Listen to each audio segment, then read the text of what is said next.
Good morning, everybody. My name is Brian Postal. I'm Chair of the Blood Services Board of Directors. Thank you for being here today. These are important times for our board to hear from our constituents and our stakeholders. I'll start, as we always do, acknowledging the traditional territory from which we are working. The unceded territories of the Tsleil-Waututh, the Hul'qumi'num, the Stalo, the Musqueam, and the Squamish peoples. Now, we generally reflect on the acknowledgement, and I'm going to use my own today, that interestingly, I started as a young, idealistic, probably not too clever medical student and young doctor working in northern communities, and like most young people, I just assumed that I was discovering for the first time the situation for Indigenous people. And like all young people, I just assumed if we all worked harder and made people more aware, it would be fixable. Well, it didn't take long, maybe a little longer than it should have, to recognize that what we were facing wasn't the need to work harder or awareness. It was really the issue of systemic racism and colonial oppression. And I think you don't need to go further than Justice Sinclair's Truth and Reconciliation report to really see the history and the impact and the facts of the matter. Now, in the end, the answer that we all need to face is there's a long way to go. I would point out, which was a great disappointment to me, that I did a study on the health of children in Manitoba, 1994, took a year doing this, looked at hospitalization rates, all causes, for Indigenous children, and the top 10 causes, Indigenous children were 2 to 10 times more likely to require hospitalization. Repeated the study about 20 or 24 years later, thinking, frankly, we would see a great deal of improvement. There was improvement, but the ratios hadn't changed one bit. It was still 2 to 10 times for every diagnostic code. So, I think this is about racism. It's about a sordid history of our country, and we still have very much work to do. So with that, we acknowledge the work of CBS that spans many territories and treaty areas, and we're grateful to the traditional knowledge keepers and elders who have guided us in this important work. We recognize the land and waters that have inspired us and offer gratitude to those Indigenous peoples on whose territory we work, live, and play. Now, there are a couple of important events going on this month. As later this week, in fact, was National Indigenous Peoples Day, and June is National Indigenous History Month, which I think we should all use to reflect on the issues of reconciliation. We remain committed, as is our pledge, to work in reconciliation, and our vision is to foster a culture of continuous learning about Indigenous histories, cultures, and ways of knowing, where all employees commit to walking on this path. June is also Pride Month in Canada and around the world. Pride is a movement that celebrates the 2SL LGBTQIA+ communities and supports the pursuit of their rights to dignity, equality, and inclusion. While Pride is often a celebration for 2SL LGBTQIA+ communities and allies alike, it also serves as an opportunity to learn about 2SL LGBTQIA history in Canada, call attention to the continued inequalities and discrimination faced by the community, and to recognize the progress that has been made. For our part, CBS, we're dedicated to continuing dialogue and engagement with this community and other diverse communities that have been impacted by former and current donation policies, as we seek to make all policies, processes, and interactions with CBS more inclusive. Now I'd like to introduce the board, and maybe we could start over here with Runa. The board is responsible, of course, for the overall policy direction and plays a key role in management accountability. We We have 13 board members who are appointed by the corporate members, who are the provincial ministers. But let's start with Runa, and then we can work around. Runa? Hi, so I'm Runa Sinha. I'm a board member from Saskatchewan, and I am also a pediatric hematologist oncologist. Good morning, Marilyn Barrett, representing Atlantic Canada. I'm from Prince Edward Island. Anne McFarlane from Saanich. Kelly Buck from London, Ontario. My name's Donnie Wing. I'm the member from BC, Yukon, and I'm from Victoria. Hello, my name is Glenda Yates. I'm from Ottawa, and I'm the vice chair of the board. Brian Postal? David Morehart, member from North Saanich, British Columbia. Bob Adkins, I'm a consumer member. I have suffered from lung Willebrand's, and so that's a link I have to a lot of people who are in this building, and a vote of thanks to CBS for all it's done for me and my family. I'm from Winnipeg. Thanks. I'm Judy Steele. I'm a board member from Halifax. Good morning, David Lieberg. I'm from Toronto and also a consumer representative. Good morning. I'm Catherine Cook from Manitoba. I'm a citizen of the Red River Métis, and I'm from Manitoba. And I'd like to introduce the EMT team, and we'll start with Graham, and I move around the table, we'll move left. Graham Sher, Chief Executive Officer. Isra? I'm Isra Levy, Vice President of Medical Affairs and Innovation. Elizabeth Stucker, I'm the Vice President of Collections. Good morning, I'm Richard Smith, Vice President, Digital Solutions and Technology. Good morning, Ron Vesna, I'm Vice President of Donor Engagement and Corporate Reputation. Good morning, I'm Eloise Tan. I'm the Vice President for Inclusion, Sustainability, and Engagement. Good morning, I'm Andrew Pateman. I'm the Vice President of People, Culture, and Performance. Good morning, everybody. I'm Stephen Carswell, the Vice President of Quality and Regulatory Affairs. Good morning, Jody Fott, Vice President, Supply Chain. Good morning and welcome. I'm Judy Leach Bennett, Vice President, General Counsel, and Chief Risk Officer. Thank you very much. We do have a full agenda that we'll go throughout the morning, including a patient story. I'll have a brief report. Graham will present the report of the CEO. After a brief break, we'll approve the audited consolidated financial statements, have a period of public questions and answers, and then stakeholder presentations. I would also point out that Jennifer Camelon, and Vice President of Finance and Corporate Services, is part of the EMT and is not able to be with us today. Now, I need an approval for the agenda.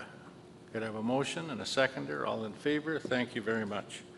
Are there any conflicts of interest to declare? And now, or of course later, if anything comes up, please do so.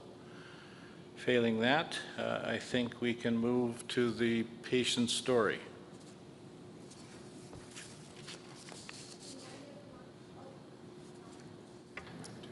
Hello. Okay. Good morning, everyone. My name is Niyati Arora. I'm 31 years old, and I live in Westminster, British Columbia. I have thalassemia. I have required blood transfusion every 21 days since I was 1 year old. I was born and raised in India, where I did my master's in communication and studied Japanese language. One of the highlights of my early journey was winning the National Japanese Language Speech Contest and having the honor to represent India in Japan on a scholarship. I have worked in interpretation and customer service roles, and I've been lucky to travel to 17 countries, including a few solo trips, and a 10-day solo Vipassana meditation retreat in Nasik, which helped me reconnect with my inner peace. I moved to Canada in 2019 and became a proud Canadian citizen in 2022. Now I work full-time in applicant services at a government organization. I've also volunteered with Nikkei National Museum and proud member of Thalassemia Patient and Parent Group here in Canada. I don't have any Nobel Prizes on my name. I'm just a regular person like many of you. I celebrate the small things in life. I always believe that life is like a mirror. If you smile at it, it will smile back. So I cherish life here in Vancouver. It's so vibrant and full of beauty. I look forward to summers, to cherry blossoms, peony fairs, fireworks, afternoons at Jericho Beach, watching bunnies or flying my kite at Crescent Beach. I love going to the movies. There's just something about the movie nacho and popcorn. We all know it's overpriced, but we still can't resist. As you can probably tell by now that I'm a big foodie. I'm a vegetarian too. I love trying out new cafes or going back again and again to Cactus Club for their avocado salad and seriously, so yum. But behind all these experiences is a lifelong condition that has deeply shaped my path. So don't be fooled by my brave face. It's just like anyone's Instagram wall. It only shows the good parts. My life has its ups and downs too. Growing up, I lived with the awareness that my life might be shorter than others. I have always had to stay on top of my transfusion schedule throughout all my travels and life transitions, including my move here in Canada. When I first landed here, I knew I had to get a blood transfusion within a few weeks. It was nerve-wracking, but because of, I had to get my first one in an emergency room. But thanks to support of dedicated healthcare professional, I quickly got the care that I need. I once read a line in Thalassemia magazine that said, "You go to the movies once a month and I go for transfusions." That stuck with me. For people like me, blood isn't just a treatment, it's a part of our life. It's like a basic necessity, right alongside food, shelter, water, clothing, and education. If I've achieved anything in life, it's because I was lucky enough to receive all 6 basic necessities. So, thalassemia is not a weakness. It's a daily reminder to be grateful and never take a single moment for granted. Sure, there has been countless days where I crave more energy to do more. It's been a rocky journey, but it has gradually smoothened with love and support of family, friends, mentors, doctors, nurses, and most importantly, the donors. To every donor listening today, thank you for being the hero our community needs. You may never meet people like me or people you help, but you are a vital part of our lives.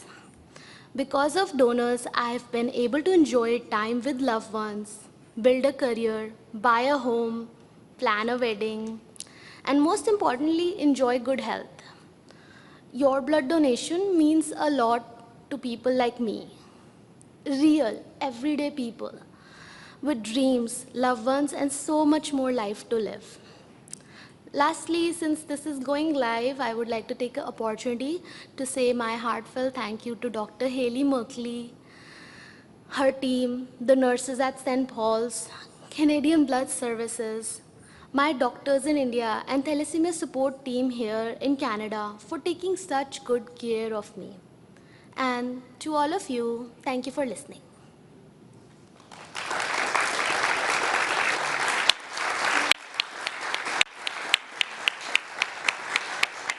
Thank you.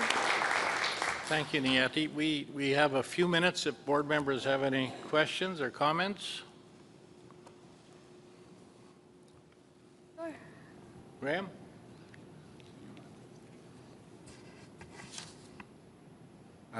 Maybe board members will go after me as well, but Niyati, firstly, thank you very much for being here. I don't know if you know, but I began my career as a thalassemia physician. I ran the thalassemia program in Toronto at the Toronto Hospital and at the Hospital for Sick Children as well, which at that time the Toronto program was one of the largest thalassemia programs in the world outside of the US. So firstly, I'm very familiar with the disease, and it's wonderful to see people like yourself who have been able to get through their early phases of life with sufficient transfusions, without major complications. And again, the board is going to hear a second story later today in the open part of the meeting where another thalassemia patient is going to come and present. But my question to you is, so you've obviously had transfusions since you were very young, as you said. One, do you know how many transfusions you've had over your life? It would be just interesting to understand that. And two is, how have you managed the complication of iron overload? Because transfusion is obviously an important part of keeping you healthy and alive, but there's all the complications that come from too much transfusion. So if you wouldn't mind just speaking for a minute to how you manage the iron overload that comes from presumably hundreds of transfusions. Absolutely. Thank you for doing so much good service for the thalassemia patients, Dr. Graham. And to answer your first question, it would be a very difficult math algorithm, I suppose, because I've been receiving blood transfusion since I was 1 year old. I am 31 years old now, and I receive it every 21 days, 2 blood bags. So definitely some math there. Everyone needs to take out their calculator.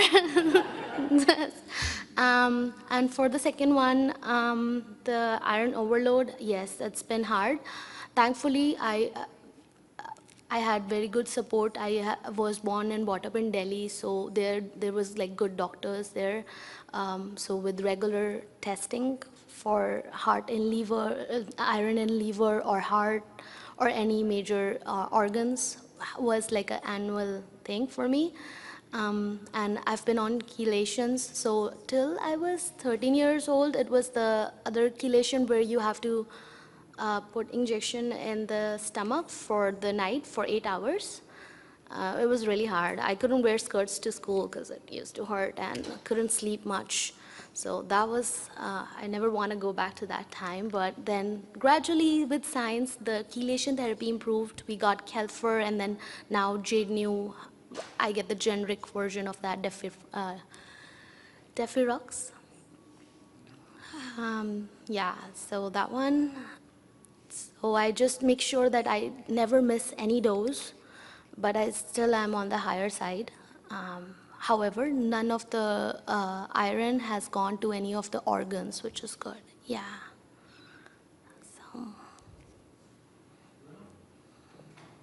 So thank you very much for coming to talk to us today.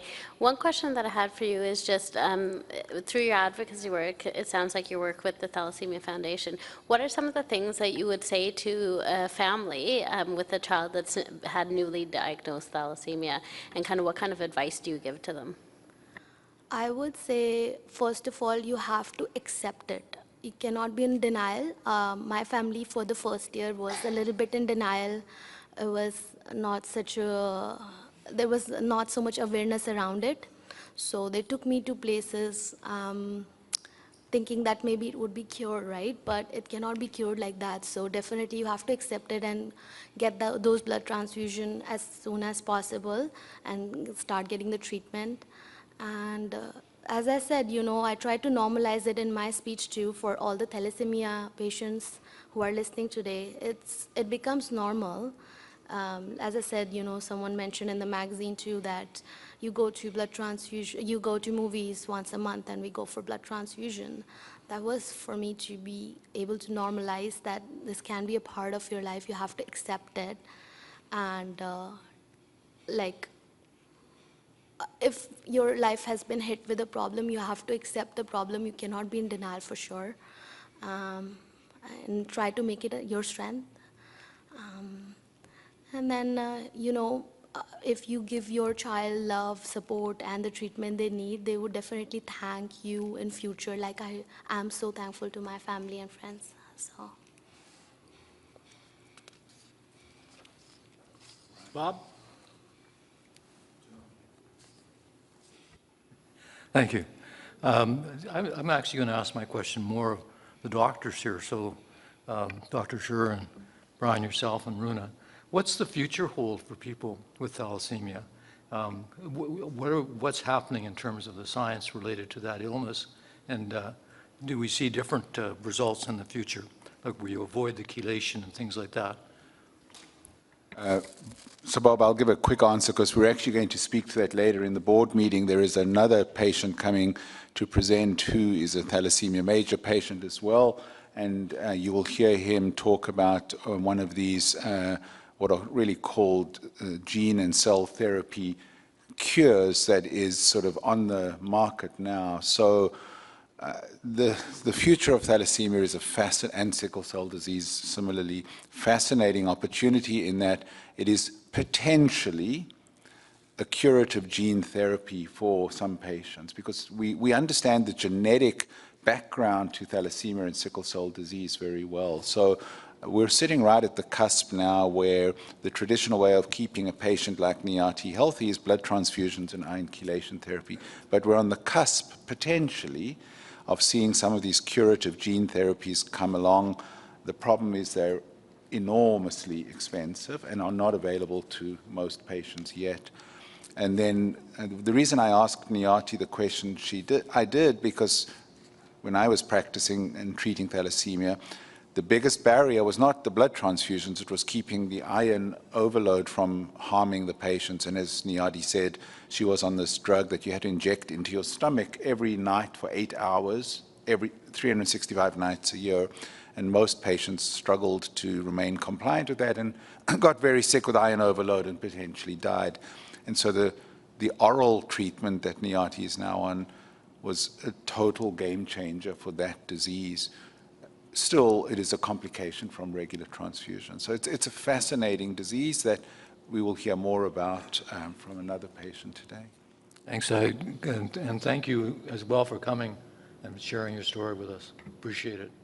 It's my pleasure. I should thank you all for being a part of this.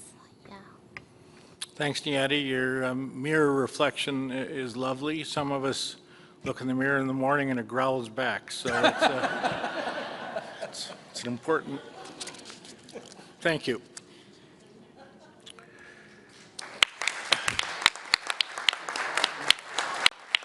Everyone, thank you.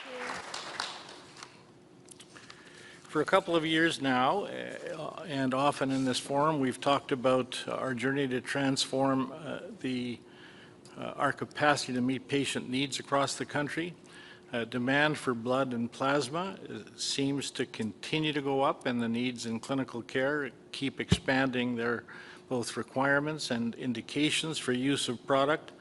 And it's caused us to look at how to organize all of our structures and systems to optimize both our collection, to make sure hospitals have access to our products as they need them, and in doing that to inspire more people to both contribute and donate, but also to donate more frequently, with a special eye, of course, to the diversity in the donation group to ensure the diverse needs of our community are being met.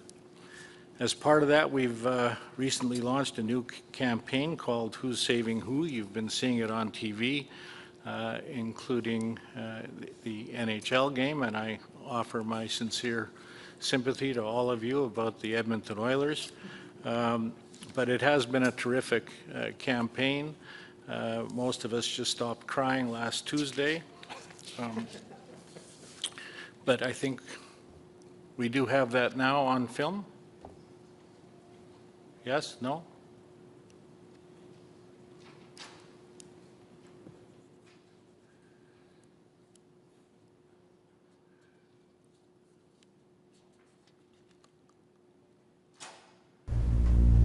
A lot of my life is revolving around improving my mental health. I'm always asking myself what my purpose is. So I find that when I donate plasma, it is something that you know is good. It's definitely not an obligation, it's a choice. Someone else is getting what they need, and I feel like I'm getting what I need. Sunshine day.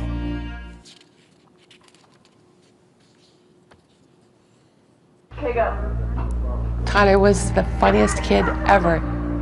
Smart, quirky. Tyler passed away in an accident, and I went to a very dark place. And then that's when it sort of clicked. Tyler wasn't gone. He was able to donate his organs. So by donating, it's not over. Tyler continues to live on, and that's keeping me alive. Sunshine day.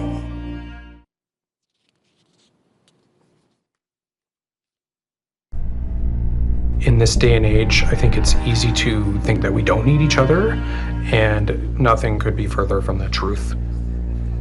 And so I got this call.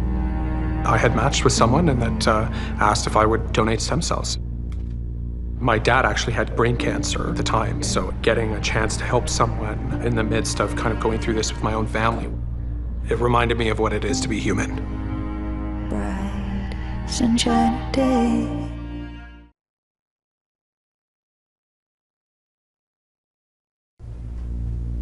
Sometimes I feel a bit helpless with the state of the world, and it feels really hard to make an impact on people's lives.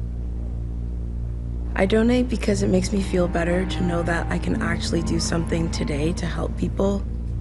It's a very brief sense of discomfort, but donating blood helps me feel like I'm making a difference in the world, and it makes me feel really fulfilled. Bright sunshine day.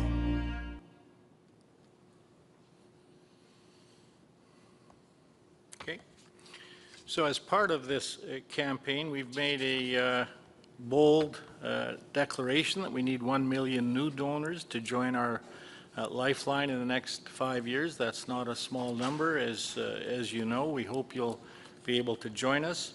The past week was National Blood Donor Week, and it's important to acknowledge all of our donors of all of our product lines, because that's what makes this all work. So thank you. I'd also like to take a moment to recognize a particular group of donors here in Vancouver. As you'll recall, at the end of April, Vancouver's Filipino community experienced a devastating tragedy when the celebratory Lapu-Lapu Festival was violently attacked. In the aftermath of this tragedy, many people were looking for something to hold on to, something positive that they could show support for the community. Our local centers were overcome with new donors. We were moved to see that in short order, nearly 100% of our available Vancouver area blood donation appointments were booked through to mid-May. This response reflects what we know to be true, that donating blood is a meaningful way to give back, and it reminds us that even in grief and chaos, we're not powerless. To those individuals who thought to book an appointment, we want to say a special thanks. As an element of our transformational journey, our journey to increase Canada's domestic blood sufficiency continues. We've recently opened plasma donor centers in both Thunder Bay and soon Surrey, BC. This will bring our network to 11 dedicated plasma donor centers, and we're also seeking to introduce plasma collection at even more existing donor centers across the country. Our strategic alliance with Grifols is also evolving at its expected pace, and this has helped us to increase the domestic plasma sufficiency in Canada from 13% 2 years ago to 27% today. We are en route to achieving a minimum of the 50% that was our target in as short a time as possible. Expanding our blood and plasma are elements of how we are transforming evolving needs, but we're also looking at ways to increase the safety of the blood system, responding to risk factors in the Canadian context, and increase inclusivity of our eligibility criteria where possible. In 2025, Health Canada approved the first molecular test to screen blood donations for malaria. The availability of this test in Canada moves Canada Blood Services closer to introduce selective testing for malaria as part of our donor screening processes and to potentially change the associated donor eligibility criteria. We are in the process of evaluating how this test works within our donation processes and working towards our submission for authorization from Health Canada. We anticipate the implementation of this test within our donor screenings to begin sometime in 2026. We have learned through a dedicated engagement process with stakeholders, interest holders, and community members that the introduction of a blood donation test for malaria would be a meaningful action to help reduce barriers to donation. These barriers are experienced by many individuals from Black and South Asian communities who are disproportionately impacted by our current donor screening practices. This will be an important evolution in our work to increase safety, continue to improve upon our products needed most by patients, while also increasing inclusivity. Now, we can't do any of this without our employees who do such a remarkable job in all aspects of our activities. We toured Vancouver yesterday, and boy, what an operation and a staff that does so well with pretty difficult resources at hand.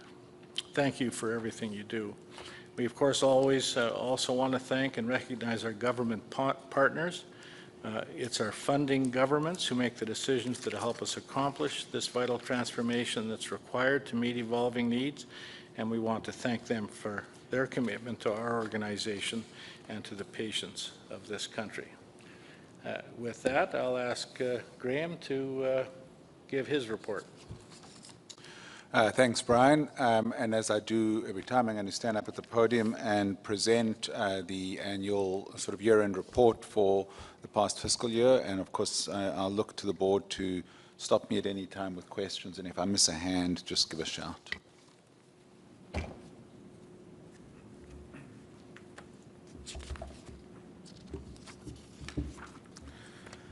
Okay, so what I want to do in the next little while is, obviously I'm presenting this to the board, but it's also the opportunity for me to present to our public, to our stakeholders, both those of you here in the room with us, and thank you for joining us here in Vancouver, and of course for many of you who are watching online as well. Just before I do begin, I want to also thank many of the donors. I think Niyati's story reminds us that without donors, people with diseases such as thalassemia would not be able to have the lives that they do. So there are a number of donors here in the room, and I met some at breakfast this morning who were in the multi-hundred donations over a lifetime, which is truly, truly remarkable. What I want to do, Brian and board members, in the next little while is just go back initially, remind us of the environment in which we are faced, and also then talk about the strategic plan, which of course I'll remind us all, we agreed on our strategy 2024 last year. And what I'm presenting you here is the first full year of performance against the 4 major strategic priority areas, which I'll dig into briefly. I also want to talk a little bit about what we're doing to keep the organization in a state of excellence, what we call achieve organizational excellence. And as I always do, I'll end with a quick review of the financial performance for the past fiscal year. So, of course, all the data I'm presenting is for 2024-25 fiscal year, which ended on March 31 of this year. But I will also, from time to time, provide an update of data as to where we are in the current time as well. But just before I go there, I mean, I don't think I need to spend a lot of time for the board on this, but maybe just for our stakeholders. There are many factors in the external environment we pay attention to, of course, but there are 3 thematic areas that define a lot of the work we're doing at Canadian Blood Services and that cause us to reflect on how we execute against our strategy. And they're summarized here. The first one, which I will talk a bit in fair detail on, is making sure we meet patient needs at all times for all of the products and services we provide in the very volatile environment we're facing and the growing demand that we're facing, not just for plasma, which is the product that is driving demand the most, and I'll show you some data on that in a minute, but also for fresh blood components, particularly red cells, which are going up as well for the first time in many years. But most importantly, it's the volatility of the environment in which we're operating. We are not facing a stable and linear trajectory of growth for our products. Most of them are going upwards, but it's in a highly volatile and uncertain period. And I'll sort of pick up on some of that when I show you the results of the strategic plan performance. Of course, we're all very familiar with the geopolitical stabilities. It's not just what's going on with our neighbor south of the border, but globally we're seeing these geopolitical impacts, wars in the Middle East and in Europe, and all of these are having ripple effects on our supply chain and our ability to make sure that we can constantly have the products that we need to do our work, so maintaining global supply chains is a big challenge.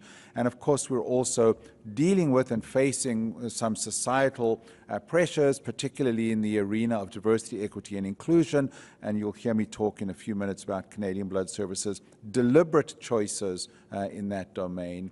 And of course, we're also operating in a fiscal environment that is highly challenging for our organization, for our funding governments, of course, all of the inflationary pressures driven to a large extent by some of the geopolitical instability. So a lot of what we're having to do is balance these environmental factors around us and make sure that we deliver against our strategy accordingly.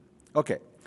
So, talking about volatility and increased demand for red blood cells. So for this slide, I'll focus on red cells. I'll have data on plasma in a minute. It's a busy slide, but there's really 2 or 3 key points I want to show you here. On the left-hand panel, the first graph on the left, you see the dotted line and the solid red line. Last year, we were projecting that the demand for red cells was going to grow at about 3% per year or 15% compounded over 5 years. That has moderated a little bit in the past year, and what we're now seeing and projecting is a 2% compounded annual growth rate for red cells over the next 2% per year or 10% over 5 years, more or less. So it has moderated a little bit, but it is still going up. And I think the important data is actually the right-hand panel, the right-hand graph, which is a way we measure volatility. So it's a coefficient of variation, and you can ask Jody as a supply chain expert how that all works. But the important factor is we have this highly volatile environment, and you can see in the era of the pandemic, 2020 to 22, it was incredibly volatile. Demand was swinging up and down on a daily and weekly basis. But even now, in a post-pandemic environment, you can see at the bottom there, the volatility factor is going up quarter over quarter over quarter, and we're seeing this highly volatile environment, which makes it very difficult to predict demand, makes it difficult to make sure we know what to collect tomorrow, next week, and next month, make sure we have a stable inventory to address the highly volatile demand environment that we're facing. And that is, from a supply chain point of view, a very, very complex environment in which to operate. It's simply not linear. This is the data for plasma, which is really about immunoglobulins. So our agenda, and Brian spoke about this in his opening remarks, our agenda in collecting more plasma is explicitly to make sure that we have enough immunoglobulin in Canada to meet the growing demand for this product. And I think Whitney may be in the room now. She was here earlier this morning, but we certainly have worked very closely with some of the patient groups, such as the Canadian Immunodeficiency Patient Organization, to make sure that we have enough immunoglobulin in Canada to meet the growth demand here. And just look at the depth of that curve. This is sort of the same as it was last year.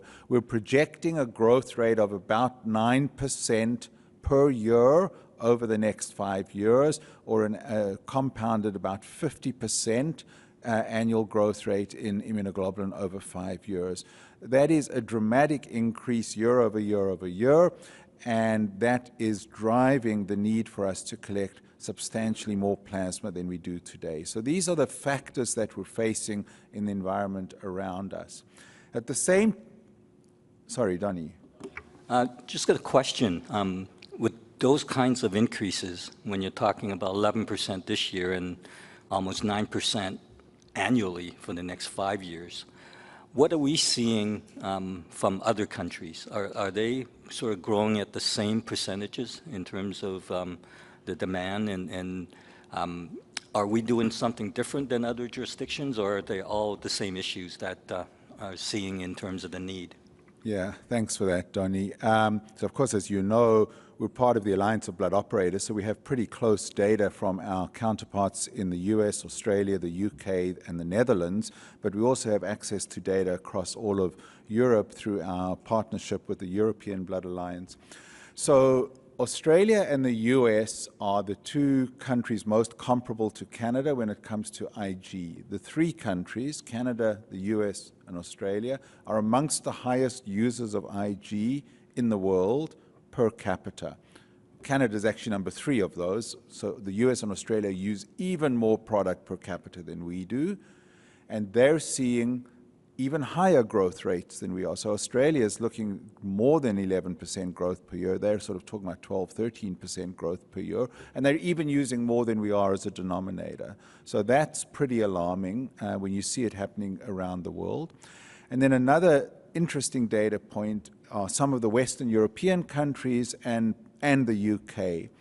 And what is interesting in those jurisdictions, Donnie, is that they actually have a lower starting point. So in the UK, where we have pretty good data from, they use quite a bit less IG per 1,000 population. So they simply are using less per capita. Their growth rate is even higher than ours. So we're seeing the demand for IG accelerate in countries that are both high users like ourselves and accelerate at even higher rates than ours. And in lower users, they're accelerating even faster and likely are beginning to prescribe it for conditions where they may not have before. Data in other parts of the world is not as clear. So, for example, Asia, Latin America, Africa. But when you look at the global reports, and we have access to reports through many organizations such as the Market Research Bureau and others, and when we talk to the manufacturers of these products, the demand is going up even in what we would call less developed countries who simply use less product, but the demand is going up particularly in China and parts of the world. So I think while the data may vary country to country, the global pressure is unilaterally high, and this is putting pressure on every country to collect more plasma to meet that needs. Glenda? Thanks, Graham. Do we know what's driving the use in terms of indications? Like, is the disease burden changing, or is it that are these drugs finding new uses, or what's driving the sort of patient profile? A little bit of everything. So one of the biggest drivers is this category of diseases called secondary immune deficiencies. So these are not patients who are born with an immune defect. That's primary immunodeficiency. Those patients need IG to survive. They don't have their own immunoglobulins. We have to provide it through the product. So, the birth rate of patients with primary immune disorders is relatively stable, but they're huge users. They are the lifelong users. The secondary immune deficiencies, so these are patients who might be getting cancer treatment, and so their immune systems get disrupted, or they might have an underlying disease that causes their immune system to become disrupted. That's becoming the single biggest growing set of indications. So patients whose immune systems are being disrupted for a variety of reasons, not a genetic reason that they were born with. And IG is becoming a very important part of their overall treatment plan, and it allows the physicians to do the cancer chemotherapy and what have you. So more and more patients in this category of secondary immune deficiencies is probably the biggest driver at the moment. And then you're seeing it used in a large number of diseases, neurological diseases, skin diseases that are sort of have an immune basis to them, or hematology diseases. They have an immune basis to these diseases, and physicians are prescribing IG as a primary or secondary treatment to the big categories: neurological diseases. So there's a lot of neurological conditions that have an immune basis, and IG therapy is an essential part of keeping these patients healthy. So it's growing indications, growing populations, changing prescription practices in terms of doses, and we're trying to work with the clinical community to really understand where are opportunities to not, and I'm very careful with my words here, it's not reduce use, it's simply slow down the rate of growth. Can we work with the clinical and the patient communities to find ways where perhaps lower doses, perhaps increased frequencies between doses can still keep the patients healthy, but overall slow down the rate of use. We will never reduce the use of IG. The question is, can we bend that curve down a little bit from 11% to 6 or 8% per year. Graham, I just want to confirm something. I think I'm correct about this, and the only real source of Ig is from plasma. Correct.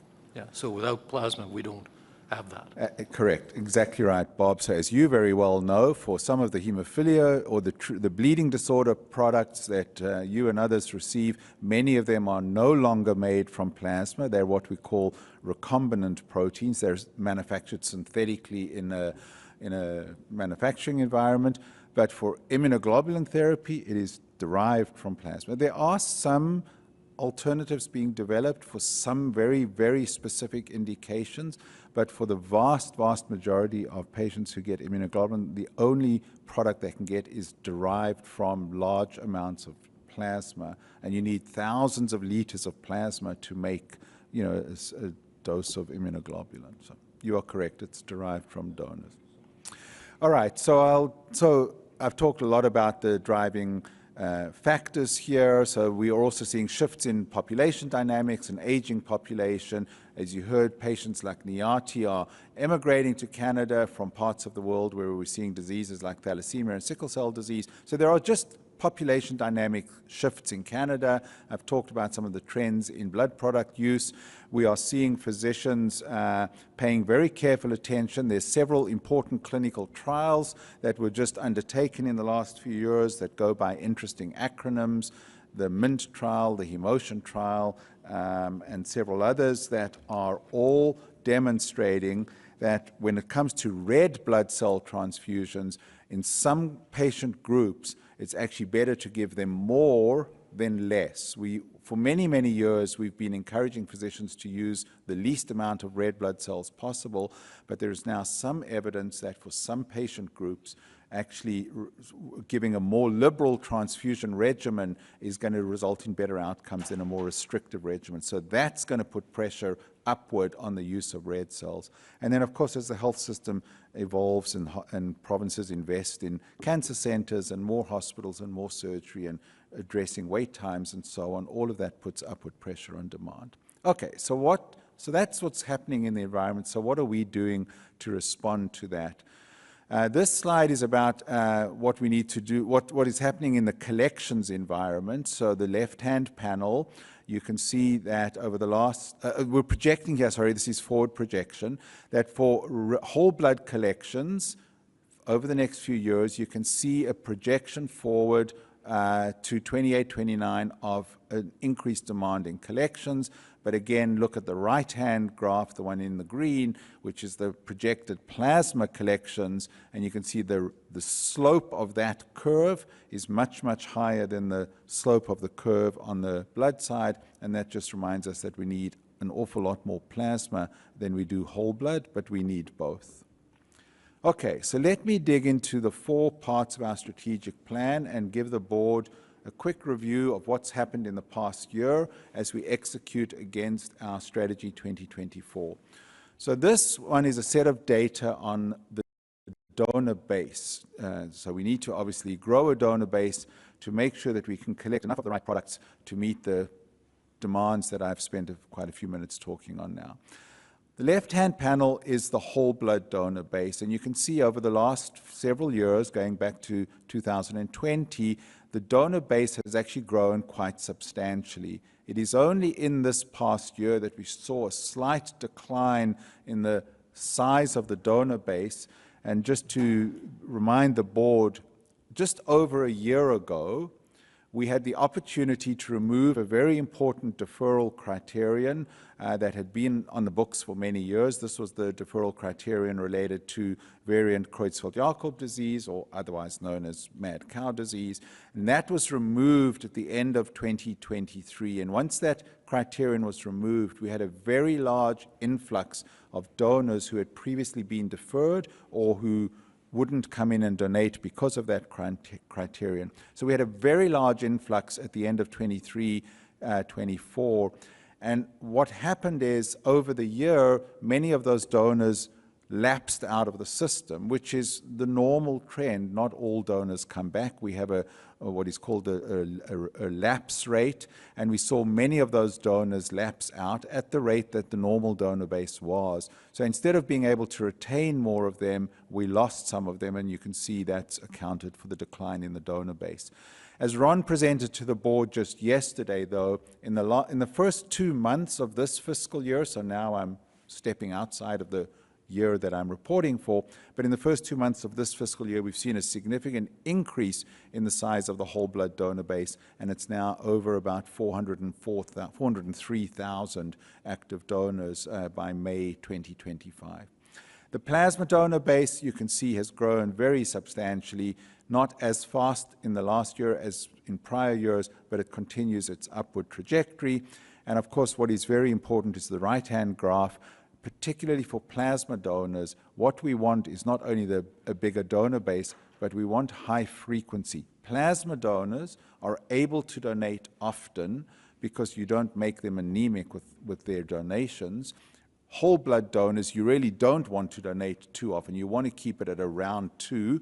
So you can see that our whole blood donor frequency hovers at around 2.0 something, so pretty stable there. Our plasma donor frequency has increased from 4.4 to 4.8. Our target is to get it to somewhere between 6 and 8 times per year as an average of the number of times a plasma donor would come in. That's our objective. This data is whole blood collections to meet patient needs, and the key takeaway here is that we met needs last year 100% of the time. We had an extremely good year. We were able to maintain a stable inventory. If you look on the right-hand side there, you can see that's the inventory over the year, and it was hovering somewhere between 18 and 25,000. We have a range that is an optimal inventory, and we were able to maintain the red cell inventory above the baseline of 18,000 for 47 out of the 52 weeks of the year. So a very good year there. And the left-hand curve is a way we measure it. Again, you can ask the supply chain gurus to explain to you what the trailing 12 months are, but basically we had a pretty good collections year over the year, and were able to meet patient needs on a consistent basis in 2024-25, which is very different than the prior years, where the number of weeks where our inventory fell below target was quite high, whereas in 24-25 we were able to maintain above target inventory levels for most of the year. This is the data on immunoglobulins now, and so you can see in the left-hand chart at the bottom about a 70% increase in the amount of plasma that we have shipped to our fractionators over the past 5 years, with a growth in 24-25 of about 10% compared to the prior year. So every year we're shipping more and more plasma to our fractionator, and Brian mentioned this statistic in his opening remark. You can see on the pie chart there that between ourselves and our partnership with Grifols, Canada achieved 27% domestic sufficiency last year for 24-25. We were 13% just 1 year ago, the year prior, and this year we're on track to achieve about 35, maybe even 36% sufficiency. So substantial growth in the country, but as Brian said, we've still got a long way to go to get to our target, 50%. Thanks, Graham.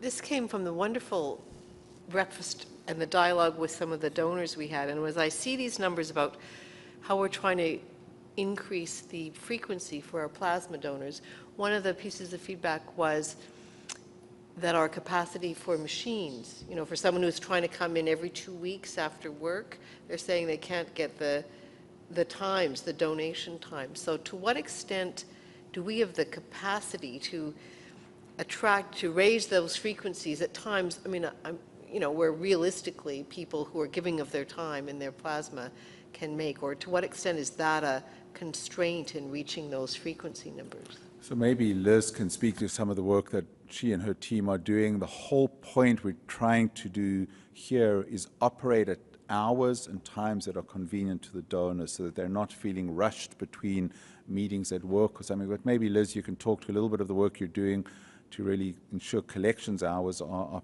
ideal. Yeah, thank you, Graham. So Glenda, just to answer your question, what we're looking at right now is what we call schedule optimization. So as part of the collections transformation work that we're going through, we are looking at the schedules that our centers operate across the country, and we're looking for the patterns of when our donors like to come in. And so what we're finding is that evenings, weekends, early mornings are our peak times. So we're trying to accommodate for more appointment slots during those times. So we've just gone through an exercise where we've opened up our appointment templates to create more opportunities for our donors, and we will continue to do that as we evolve the operations. And a good example is weekends. We never used to collect in many centers on weekends, and now our best collections day by far is a Saturday. You exceed collection targets every single Saturday, which is not true for weekdays. So it's those sorts of things, and because people need to have time and convenience is the factor we hear all the time. Time and convenience, you need to address time and convenience. And if we can do that through schedule optimization and the work we're doing on donor experience, I think it'll help us retain more donors than we're currently able to. Just switching now to stem cells. I don't want to focus only on blood and plasma. This is data for 2024-25 for our stem cell registry. So we added about 46,000 new consents. So these are donors who consented to go on our registry, which was about 122% of target. So the stem cell program had an outstanding year last year in identifying new donors and adding them to the registry. Of those 46,000 who signed consent, about 22,000 actually got onto the registry. And you can see at the bottom a highlight message there. Of those, about 14,000 were actually swabbed in 2024-25, but we haven't added those donors onto the registry yet, but they're part of those individuals who consented, so they will be added in the early part of this fiscal year to grow the size of the registry. It was just a delay in getting their testing done. So in a really good year for our stem cell recruitment, and the size of the registry is growing very nicely, and I'll show you some data in a sec on diversity of that. And on the cord blood bank, again, another successful year. We added about 250 cord blood units to our bank. These are units that have been fully tested, fully qualified, ready for availability for transplantation. And you can see the bank is about 4,700 and 4,800 units big. So it's not a huge cord blood bank, but it is actually the third largest bank in the world in terms of utilization of samples for the size of the bank. And the reason it's such a successful bank is because we have deliberately only banked samples that have extremely high cell counts and are fully qualified at the genetic level. So it's an attractive bank for transplant physicians to go to, both in Canada and internationally. So even though it's a small bank, it actually has a very high rate of sample use coming out of the bank compared to larger banks around the world. So this is actually what's happening on the stem cell patient side of things, and this is really important data. If you look at the chart, the 4 quarters that make up 2024-25, you can see quarter over quarter over quarter, more stem cell transplants are being done in this country. And this is not surprising. There's been an infusion by health ministries into cancer centers. More conditions are being treated by stem cell transplants now. So this is a very important area for us to respond to, is to be able to meet the needs of all these stem cell transplants in Canada. And very importantly, as the board knows, so our bank, our registry, is available to support Canadian patients, but we also are linked to stem cell registries around the world. So if we can't find a match in Canada for a Canadian patient, we will access a stem cell product from an international registry, and reciprocally, our registry is available for search internationally, and we might provide a donor sample for a patient elsewhere in the world. So you can see there's sort of all those different links, donor in Canada, international recipient, and so on. The important point, and Tanya and Matt and their teams are trying to work with the clinicians in Canada to understand why sometimes they prefer to go to international registries when they might in fact be able to find a patient on our registry. So continue to make sure that our registry serves not only Canadian patients but international ones, but drive up the use of our registry for Canadian patients needing stem cell transplant. The important point here is the stem cell demand is going up no differently than the blood demand. Quick look at ethnic diversity in our donor bases. I'll show you the stem cells on the next slide. Lots of numbers here.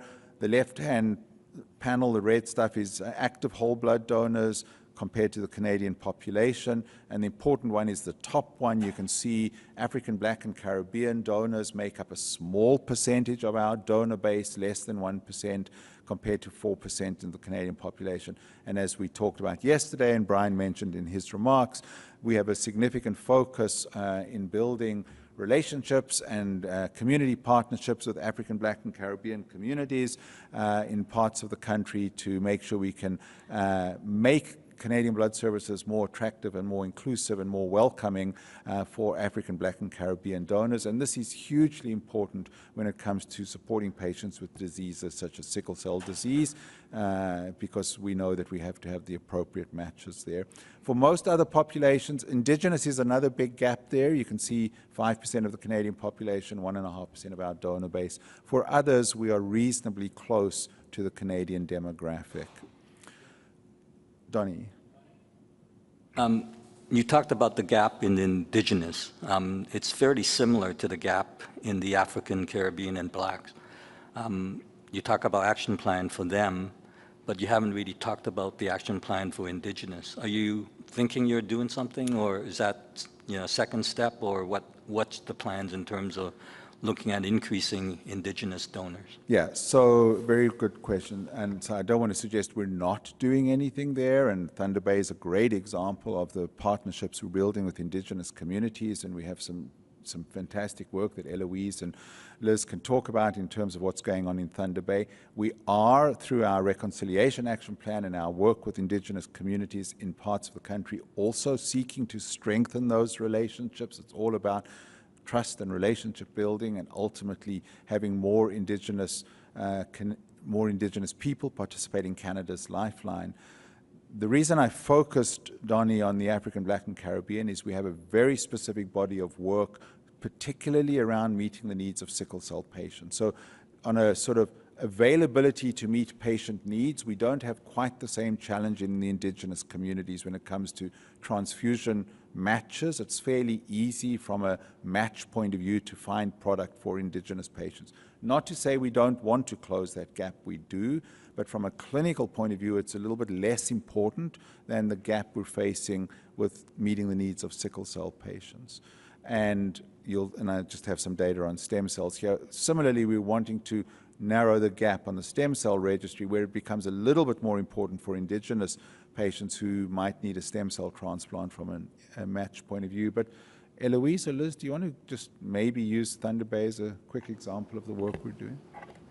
Sure. I'll talk about Thunder Bay in a second and then pass it over to Liz. But thanks for the question, Donnie.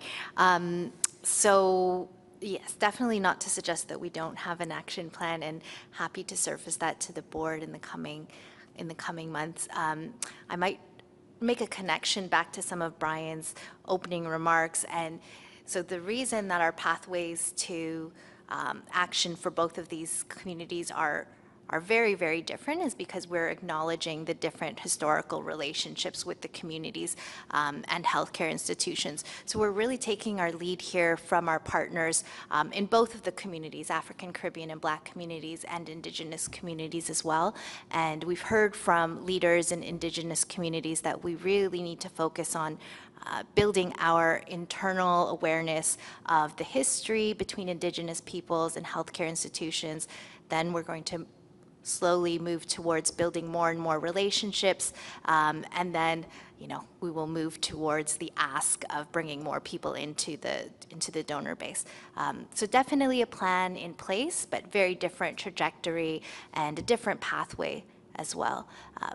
But that's not to suggest we're not doing anything right now. In locations like Thunder Bay, we've been super proactive in building relationships with the First Nation that's there, and particularly with Chief Solomon that's there. And we've collaborated on the development of a land acknowledgement. The very first day that the employees worked at that center was exclusively focused on, well, probably not exclusively focused, but a large part was on cultural awareness and safety, working with Indigenous populations, and we're continuing that relationship moving forward.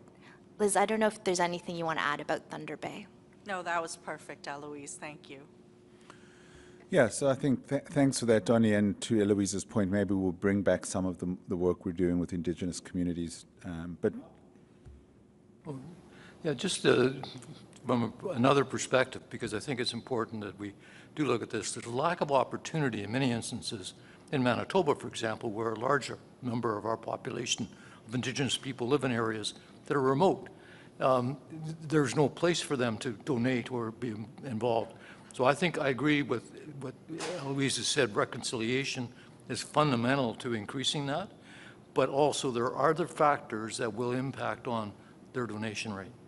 Absolutely. And at the same time, we know there are very large Indigenous urban communities. So I agree with you, Bob, but we can't use that as an excuse to not go there. But I think, as Eloise said, we have a long journey to go in terms of recognizing the historical background, building the trust, building those relationships, then making asks within communities. And you are correct, we will face challenges around geographic reach, but I think, as you very well know, between Winnipeg and Edmonton and Ottawa, and there are very large urban Indigenous communities where I think ultimately we will have the opportunity to work with partners to run collection events. But I do agree with you, access. I didn't want to leave the sense that there's a lack of willingness being the major issue. It's certainly an issue, but there are other factors. Absolutely, absolutely right.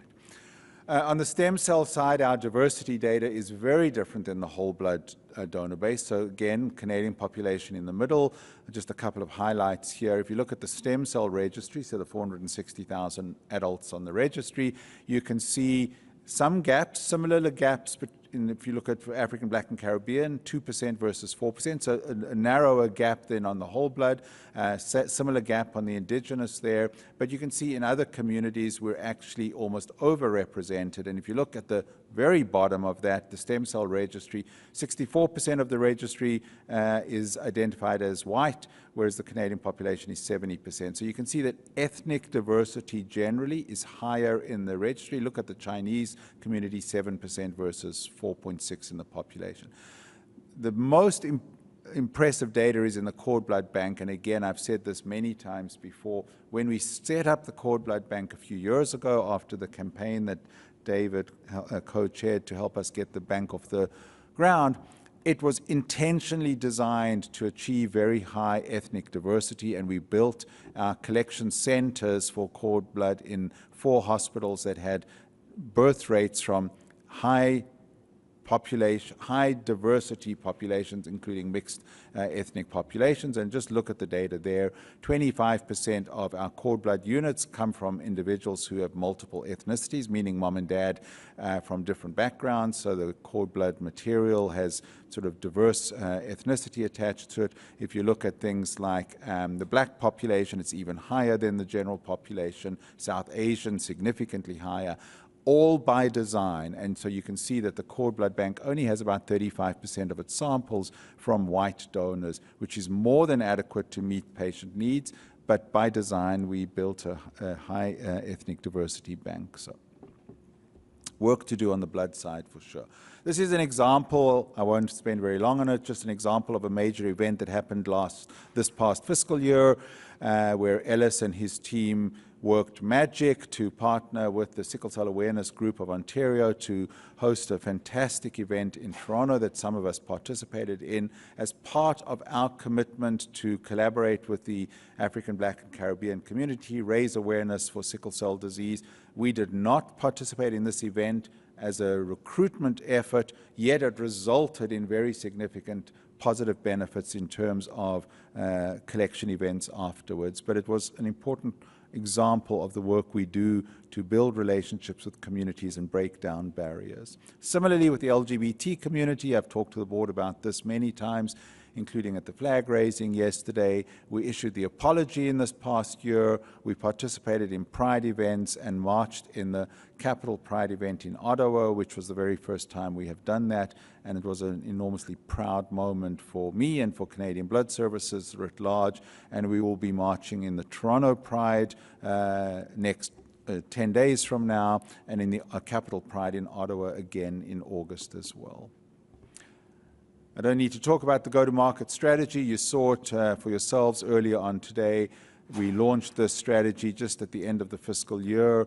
The board is very well aware of the importance of this. It's not just a new ad campaign for the current season. It is the foundational brand awareness and go-to-market strategy for the next few years, on which we will build all of our recruitment approaches. And so the power of the Who's Saving Who message, I think you saw it for yourself, and I saw a couple of board members take Kleenex out, which was entirely understandable, because I think this campaign evokes incredible reactions. All right, let me switch from that strategic priority to the next one, which is about meeting patient needs. I'll go fairly quickly here.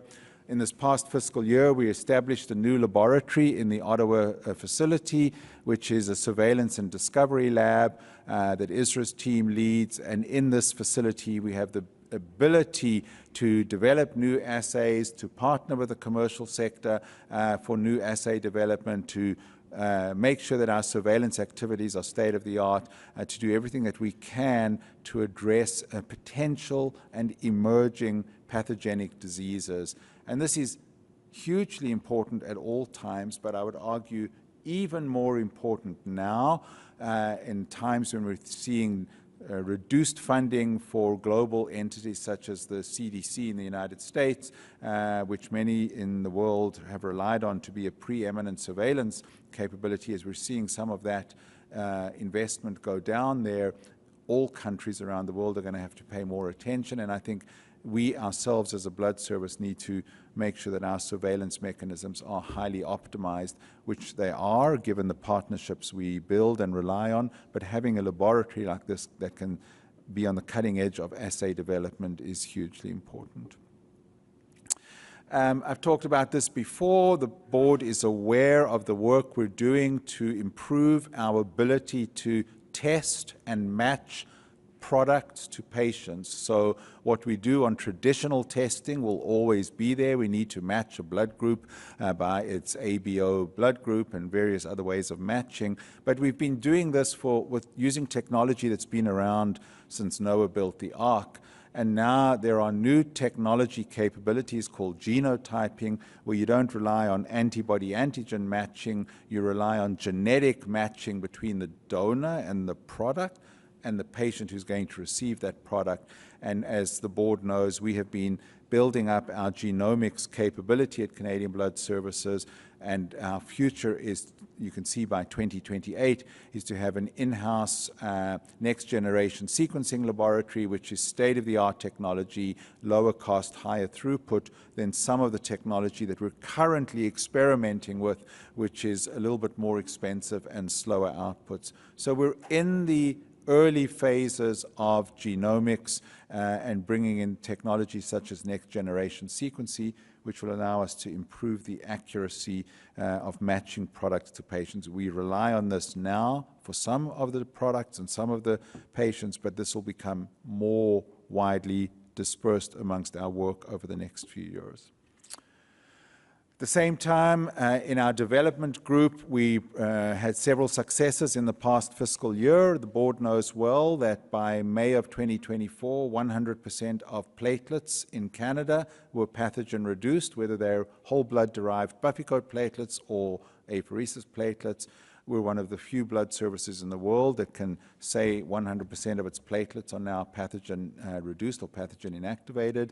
As we stand here today, about 75% of our transfusible plasma available to patients is pathogen reduced, and by this year, the end of this current fiscal year, more or less, we'll have the remaining gap of the transfusible plasma will be pathogen reduced using an in-house technology similar to the one we use for platelets. So as I've said to the board many times before, what remains to be done is the ability to do pathogen inactivation on red blood cells. That technology is in development, is being deployed in parts of the world where the licensure is more likely to happen sooner. So some of the companies like Ceros, who are the leaders in the space, are trying to get this red cell pathogen inactivation technology licensed in parts of Europe. We don't expect it to be available in Canada in the next 5 years, but it's certainly on the horizon, and CBS is very, very close to monitoring where this is going, and we will seek to implement red cell pathogen inactivation if and when it becomes licensed and available in Canada. Our team collaborated with the Department of National Defense.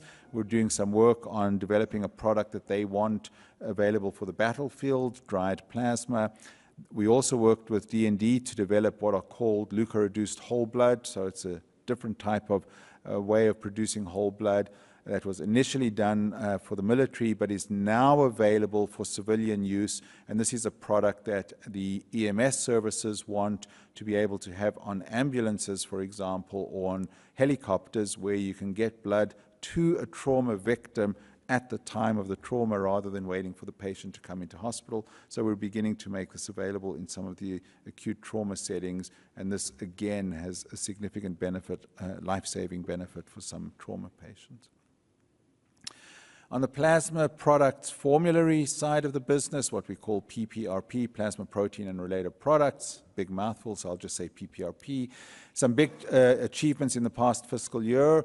As the board knows, and you heard this for many, many open board meetings, there was a desire to introduce an alpha-1 antitrypsin product onto our formulary, and finally in February of last year we did that. Glycia was added to our registry, and about 500 patients to date who previously never had access to an alpha-1 antitrypsin product except here in BC where they did, and now have access to Glycia. So this was a very significant patient enhancement opportunity. As the board knows, we've done a lot of work to modernize our formulary, and one example of that was the work we did to enhance what we call the Exceptional Access Process, EAP, which is a process to really optimize the way products are made available to patients, and that had a significant savings or cost avoidance to the program. And we're doing some work in different parts of the country on what we call distribution modernization. How do we help optimize the availability of some of these products that are used at home by patients? We did some work in Alberta, which was very positive for patients receiving two products, either Hemlibra, which is a hemophilia product, or Glycia, this alpha-1 antitrypsin product. And you can see that that was a very positive program, continues to benefit for the patients. And our objective is to try to roll this program out nationally, because I really think it has significant patient benefit and health system benefit from an efficiency point of view. And as the board knows well, and I'll show you the finances in a few minutes, the cost of the PPRP program continues to grow. It's over $1 billion at the moment, and about a $63 million increase last year, just driven by immunoglobulin alone. Quickly on organ transplant, not to forget that important part of our business. So I think the major achievement last year was the completion of the governance system. As the board knows, we've been working with federal, provincial, and territorial government partners, with the organ donation and transplantation community, with all of the transplant entities in all of the different provinces, to build a national governance framework to make sure that this complex pan-Canadian system is best managed and best governed, and the decision-making is as efficient as it can be. That was a long journey to get there, but the deputies signed off on the new governance framework. It's in place now, and Isra and I were chatting with one of the stakeholders just at breakfast this morning. We're beginning to see some of the early benefits of a much clearer governance framework as to who's in charge, who's making decisions, who's advising whom, and CBS's role as the permanent secretariat to this important committee you can see there called the System Operators Advisory Committee, where that is really the committee that oversees the entirety of the organ donation and transplantation program, and CBS's role as the permanent secretariat to that. Isra, I don't know if there's anything you want to add on that. This was a lot of work, and I don't want to minimize the amount of work that between Isra's group and Judy's group, they spent several years trying to get us to this place with the support of governments, and I think this is a big achievement. It sounds very process heavy, but it's a big achievement. Just some numbers on the transplant side. You can see in the data in the chart there, the three different the three parts of the registry: kidney pair donation, highly sensitized, and the introduction of hearts onto the registry in the past year.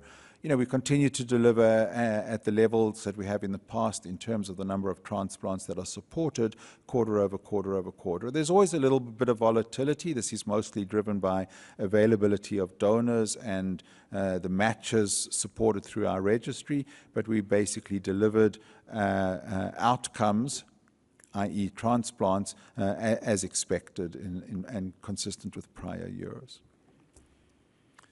Just switching internally for a moment, as the board knows, in 24-25, I led a big body of work to go through an organizational redesign. We have several new executives who joined our team in the past year. This wasn't just a redesign for the sake of shifting chairs. This was really a redesign intended to give the organization the best opportunity for executing on our strategy and delivering on our transformation agenda. So having folk like Ron and Liz and Jody and Eloise in their new roles were all stood up, and they've done the hard work to build their divisions, which really does give CBS the best opportunity to deliver on our complex transformation agenda. So I know this was very disruptive for the organization. Organizational redesign efforts at this scale always are, but I'm glad to report to the board that it's all in place. We've gone through that period of disruption and complexity, and now it's about building on the structures and the capabilities that we've put into the various divisions to help us deliver on the objectives laid out in the strategic plan. We talked about this yesterday, and we talked about it at the Talent Committee, but I'll just show the data here again. So the employee engagement scores done in our 2024-25 survey were the highest ever. You can see 79% engagement score, which was a lift for both union and non-union employees. And similarly, on this measure, which we call the Employee Net Promoter Score, the NPS, the highest ever score of 21.7, and a significant lift for both union and non-union employees. And again, the board knows, and we've talked about this many times, we use a credible third-party firm to do this survey for us, and the reason we do that is they have access to large databases of benchmark organizations so we can compare ourselves to, and CBS is very proud of its engagement score and its net promoter score, particularly at a time where we've taken the organization through significant disruption and change. So I think this is not an unimportant measure, and as the board knows, we do this on a regular basis, and we'll go back to doing this in just over a year's time from now.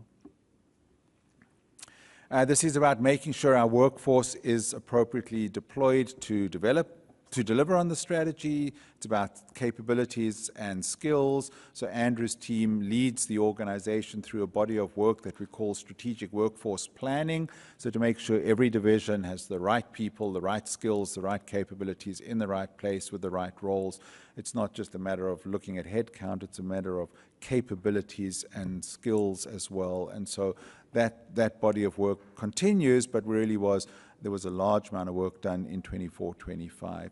And again, led by Andrew's team, we do a lot of work on learning and development for our leaders to make sure that they are skilled to lead their teams through the very complex transformation agenda that we're in the midst of and will be in the midst of for several years. So again, we don't take for granted that people will come along change easily, and so we do all this work to make sure that our leaders are well positioned to support their teams. Diversity, equity, and inclusion and reconciliation. We've talked a little bit about this today and yesterday, but just to reinforce that our employee resource groups are all very active, and last year, the last fiscal year, we sort of sponsored and hosted what we called an inaugural symposium. So we brought the 4 employee resource groups together, and they spent a couple of days really deeply immersed in the work that they do as these self-sustaining employee resource groups. There are executive sponsors to these groups, but these are really employees who come together and identify with a particular resource group and have a safe space to do lots of conversations and work amongst themselves, and also how they can best support Canadian Blood Services through its DEI journey and other aspects as well. Led by Eloise's team, there's a lot of work, she talked about it a few minutes ago, on sort of inclusive language competency, inclusive hiring, how do we bring the right cultural understanding to leaders so that they can be very appropriately sensitive and positioned when they do the work on either hiring people or leading their team. So a lot of work led there. Again, Eloise's team is supporting a third party to do a comprehensive systemic policy review across the organization with a focus on looking at our policies, our processes, and our documents through an anti-racism, equity, and inclusion perspective. And that work still continues, but was heavily underway in this past fiscal year. And as Eloise has mentioned, through our Reconciliation Action Plan, we continue to do the work that we're committed to doing. And of course, as a board, you know, you did your share through our retreat in Winnipeg, and we're very grateful that Brian and the board provide this sort of umbrella support for our important work in reconciliation. And I think, Brian, your remarks, your opening remarks today through your own personal professional journey really do motivate us, so thank you very much for that. Just very quickly on our infrastructure, as the board knows, and Richard and the team have presented several times, we have developed a 10-year roadmap for our digital and automation transformation, including a 3-year more detailed roadmap as to what our priorities will be. And I want to stress very clearly here that we're not doing digital transformation for the purposes of bringing new technology and new information systems into the organization. We're doing this to support the business transformation. So all of our digital efforts are in support of the business process transformation that is underway, whether it's around the donor base, the collections capacity, or the supply chain modernization. The technology deployments are there to support the business transformation, and they're not there unto themselves. But nonetheless, we track all the work we're doing on the digital front in support of the business transformation. And you can see some impressive numbers there. Over 80% of our appointments are now digital, using our various channels, and almost 90% of hospital orders today are online. And a couple of years ago, that was half of that or less. So significant work in the last few years to really have a digital link between our customer hospitals. And that is a foundation for us to do more work with them on inventory optimization and additional work in terms of how we can streamline the supply chain downstream. David? Thanks. I was just going to ask about inventories, but you answered it. Thanks. I don't know, Richard, if you want to sort of add how we use the portal as a sort of future-forward foundation for the types of work we can do. Thanks for that. So I think today the information in the portal is going to be helpful for us as we move towards hospital integration to get a deeper understanding in terms of the ordering process from the hospital. So we have started conversation with a few hospitals in the GTA to start capturing inventory information, and then we will be expanding that across the provinces. So stay tuned. And then I just want to, the last bullet on that slide, not to overlook that. Some of the major technology investments are in our enterprise resource planning system, SAP, which of course supports many of the business processes, whether it's finance or payroll or HR or others. So we have to get ready to do a significant upgrade to our ERP system, SAP, and that will be consuming a large part of our resources in the next few years. But again, that is in support of some of our business processes, whether they are within the supply chain or within the sort of back office systems such as finance, HR, and payroll. And from the physical infrastructure point of view, we continue to invest in our national network. And I'll just show you on this slide, some sites are in the planning phase. We've talked a lot in the last 2 days on the facility here in Vancouver that we're in the process of planning to replace. Some are in the design phase. Last year, for example, Peterborough, Surrey, and Edmonton Operations Centre. All of those will be deployed in this fiscal year. Last year, we completed the construction of Regina Operations Centre. That's about to be open for operation soon. And we did last year open the new Calgary Donor Centre, Thunder Bay, and Edmonton Donor Centre. And some of us are going tomorrow to have a public launch of the beautiful new donor centre in Edmonton. So you can see some images there. These are obviously before we went live, so there really are no people in those pictures. But tomorrow we will see the new Edmonton Donor Centre in operation. So lots of work on the physical front, whether it's on the collection side or the operation side, we continue to invest. Eloise and Ron and Liz were in Thunder Bay as part of our opening of that centre there that Eloise just spoke to.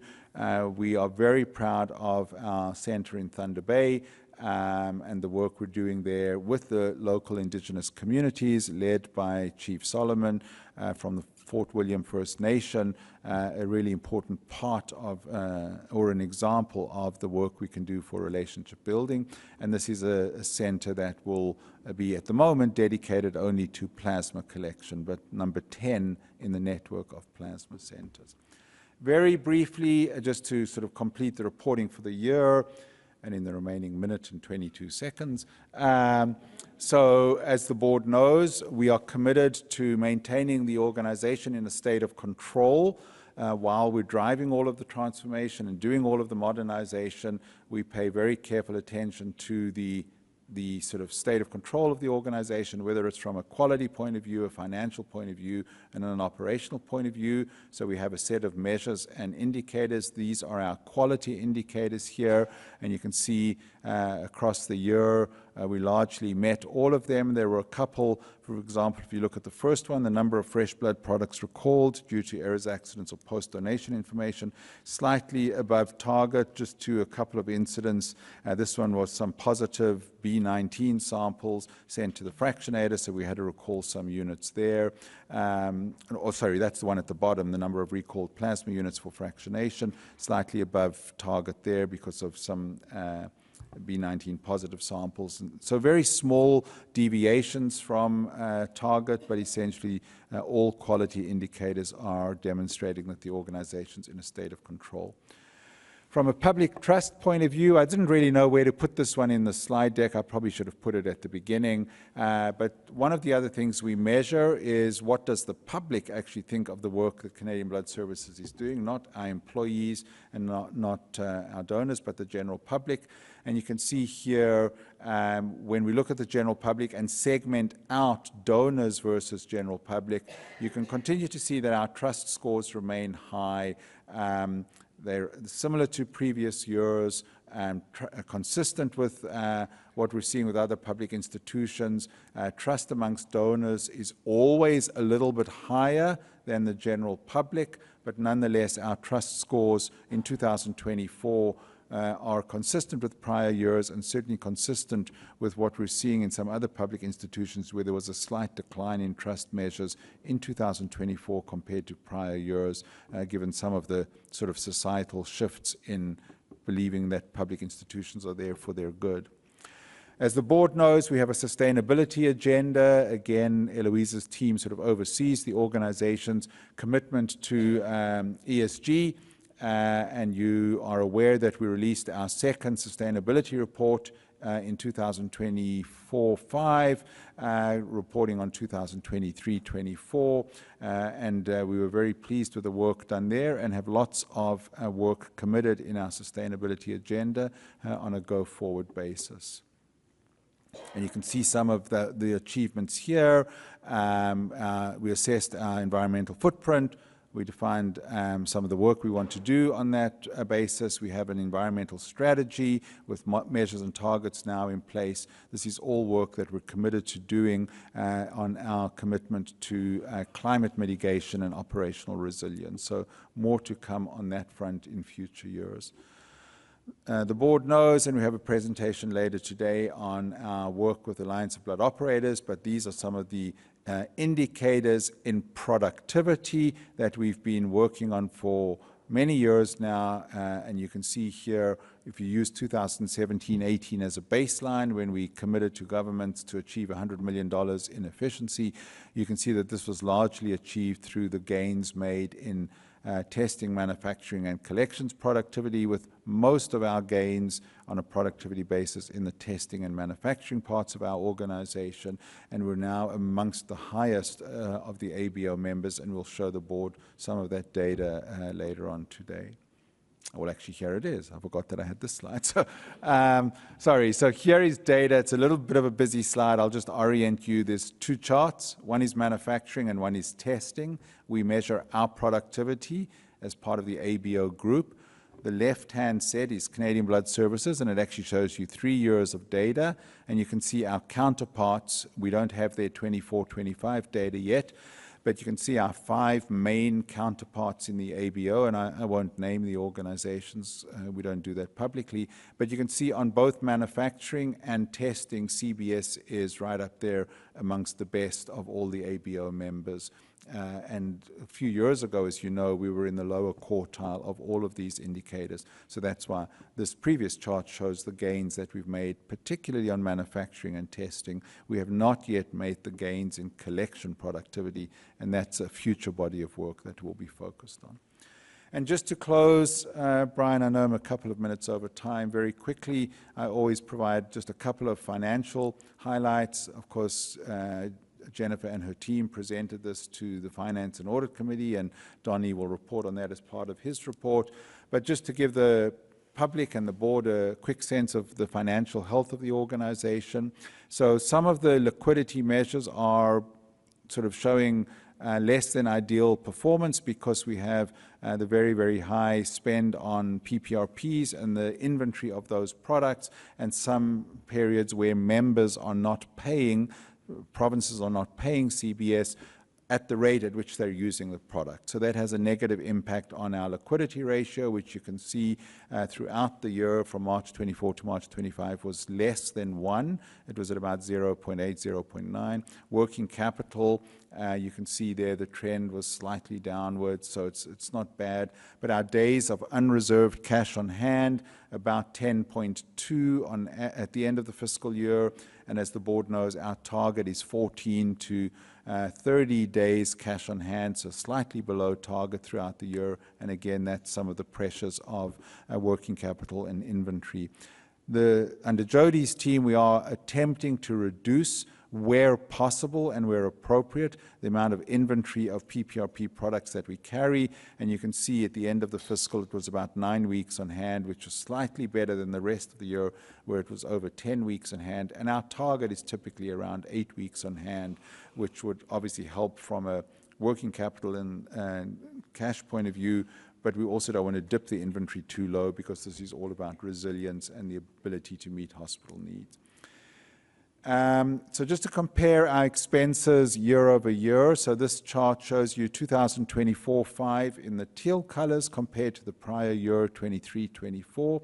And you can see that our expenses in the block-funded program, so this is blood, stem cells, OTDT, so all the programs that are block funded by the members. You can see that slight increases in expenses last year compared to the prior year, 609 versus 548, made up largely of increases in staff costs, increase in G&A as we added new projects, settled some of the union contracts following the patterns set by the provinces, increased costs in donor recruitment, and the introduction of pathogen inactivation, which added to our costs as well. On the pay-as-you-go program, the PPRP is principally made up here. This is where the provinces pay for what they use. You can see the big driver here is IG product costs, from 516 to 584 million, so significant costs there. Some increases in the other category, the hemophilia products, but mostly the IG, and that's contributing to the $63 million increase from 972. That's a $100 million increase there, driven mostly by the $63 million increase in IG. And finally, as the board and the public knows, we operate our captive insurance program. Glenda is the chair of that board, and I can proudly report, and Glenda will add to this in her more detailed report, that the captive insurance program continues to have very prudent and a very appropriate management of the investment portfolio.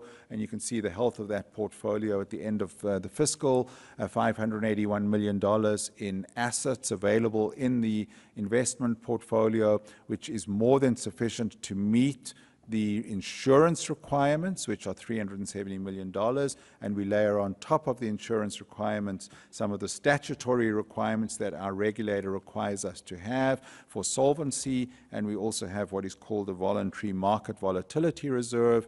You layer that on top of the insurance policy limits, and the assets still more than adequately meet that. And so I think just a demonstration of the very prudent and healthy management of the investment portfolio, even though it's managed conservatively, with the majority of the investments being in fixed income securities rather than equities. And that's by design, because you don't want too much volatility in this investment portfolio. So I'll close, Mr. Chair, by saying that in 2024-25, we began to put our strategy, which is called 2024 Plus, into action to serve the patients, communities, and health systems we are here to serve. Lots of operational changes in response to shifting demand. We continue to invest in making the supply of blood products to Canadians safer and more resilient. We proudly boosted the domestic security of supply from 13% to 27% in the past 2 years, and it'll go up to 36% this year, completed the org design that I talked about, and continue to invest in both our physical and our digital infrastructure to make sure that the organization has the technology and the infrastructure in which it can execute its strategic priorities. And with that, Mr. Chair, I'd be happy to answer any questions. Thanks, Graham. We don't have time for questions right now. We do have that coming up. We've got time for a 5-minute break, and then we'll reconvene. We have people online that will be joining us. So thank you very much.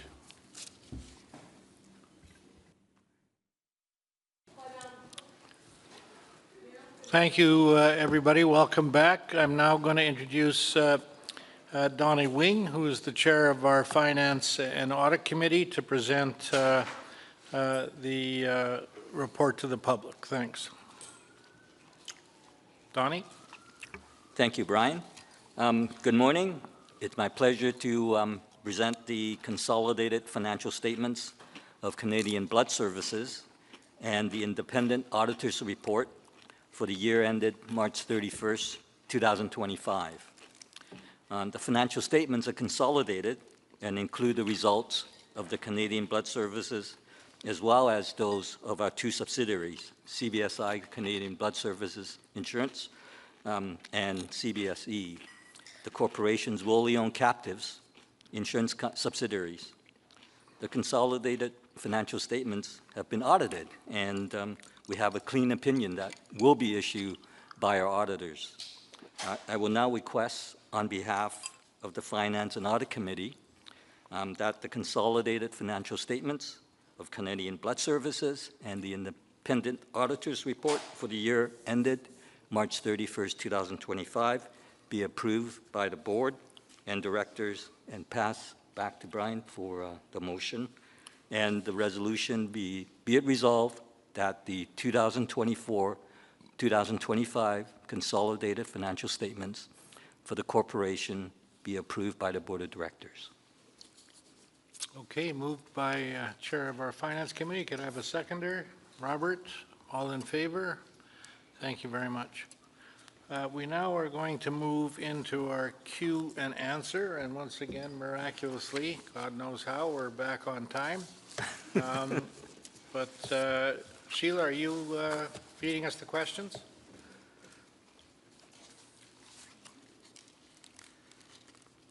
Go ahead. The first question is from Betty Edwards in Halifax, Nova Scotia. Hi there. My friend has said she is a universal donor for blood. What does this mean, and can you explain? You don't want to explain from your medical school days? Sure, thank you very much. But it might confuse a lot of things. It's a great question, and we use this term very often, universal donor. To the individual who asked the question and to her friend, simply what it means is that so every human being has a set of blood groups on their red blood cells. They're known as antigens, but they really are just proteins on your red cell that make every red cell have a certain type, and they have letters A, B, AB, and O. So those are the four main blood groups, and then you can be positive or negative, which is really the rhesus blood group. You either have it or you don't have it on the surface of your red cells. Strictly speaking, there are many, many, many other proteins on the surface of red cells that are important, particularly for patients who get lots of transfusions, but the main ones are A, B, O, and AB. And simply said, a universal donor is somebody whose blood group could potentially be matched to any patient, and that donor is O negative. You can give an O negative red blood cell to pretty much anyone, irrespective of their blood groups. Ideally, what we like to do is match every unit to the patient. So if it's an A patient, we want to give them A blood. If it's a B patient, we want to give them B blood. If they're B negative, we want to give them B negative. But occasionally, particularly in trauma situations, physicians and surgeons will turn to the universal donor, O negative, because they may not have time to even match the patient because it could be a trauma situation or a maternal hemorrhage or something. So in those cases, they'll just order O neg from the hospital blood bank because they know that that can go into any patient. That puts a lot of pressure on us to have an increased inventory of O and O negative donors compared to the general population. So the short answer is a universal donor is somebody whose blood group is O and in particularly O negative. It just means that their blood can go into any patient and that patient won't have a reaction. Whereas if you give the wrong blood group, you give a B to an A, for example, you can cause a very, very severe medical problem for the patient that they can actually have a bad reaction to. So I'll leave it at that. O negative is the traditional universal donor. Thanks, Graham. Are there any questions in the room? We can all.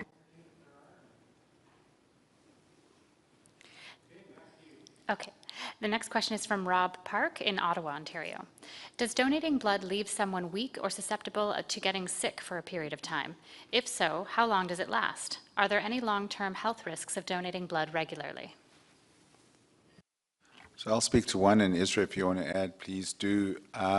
So thank you, Rob, for that question. The one that we pay most attention to, we pay attention to the health of the donor all the time, so let me start with that. And a very, very important part of our screening is to make sure that a donor is healthy to donate for their own health. Obviously, a big part of the screening that we do is to make sure that the donor and their product will be safe to give to a patient. But a large part of our screening is to actually make sure that the donor is healthy and that if they donate, they won't do themselves any harm. Perhaps the two most common ones that we pay attention to or that could occur is a donor could have a reaction after they donate. So the most common one is fainting. So donors might faint because either they look at the needle and they faint, but perhaps more importantly because once they've donated a pint of blood, a unit of blood, their blood volume is reduced. And so they might leave the collection center and feel very faint and potentially fall and bang their head or something. We work very hard to prevent that from happening. We encourage donors to have snacks and drinks before their donation. We make sure they rest in our donor centers before they leave. It's a critical, important part of the donation event. All of that is intended to minimize the side effects of donation, and it's rare that that happens. The one that we also pay a lot of attention to is what we call hemoglobin testing, but it's making sure that a donor, particularly a whole blood donor, doesn't become anemic from donating too often. And this is more problematic in women of childbearing age but it's true for all donors, male and female of all ages. And so we have criteria that don't allow a donor to donate too often, particularly whole blood, because if a donor did donate too often, they could in fact become iron deficient and anemic, and that's a pretty important medical condition that we try to avoid. And from time to time, donors come in, we test their hemoglobin before they donate, and their iron levels are not high enough, their hemoglobin isn't high enough. So we defer them from donating.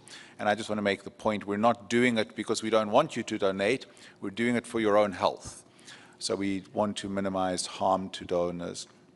So I would say something like a fainting reaction and potential iron deficiency anemia from too regular donation are the most important ones. There are no really other long-term medical side effects from donating, and there is an interesting literature, a bit of a controversial one, as to whether there are health benefits from donating, like do regular donors live longer, have less heart disease, less cancer. I don't think that literature is very compelling. There are certainly psychological benefits to donating, and that's the basis of our new campaign, Who's Saving Who. We know the benefits that donors get out of donating, but I'm not sure it doesn't offer longevity, for example. Israel, is there anything else you'd add? Yeah, thanks very much, Graham. I just would also emphasize the point that for most people, donating is safe. And we spend a fair bit of effort on an ongoing basis, just continuing to monitor and actually do research on the things that might be right at the cusp of when our activities might be putting some donors at risk. And then develop guardrails. So a couple of years ago, we instituted weight-based criteria, because we know that light people, obviously, or if I might say small stature people, might have or do have a lower blood volume. So if we take the same amount of blood from an individual who's, say, 4'8" and 75 pounds, as opposed to someone like me, that individual is going to have a much higher proportion of their blood volume taken during the donation. And so we can and have developed scientific based thresholds so that we know where the threshold of safety for an individual would be. So that's an example. We're also now doing some screening for precursors of iron deficiency, and sometimes we'll tell people that maybe this time don't do a donation, maybe take some iron between now and the next time you might return.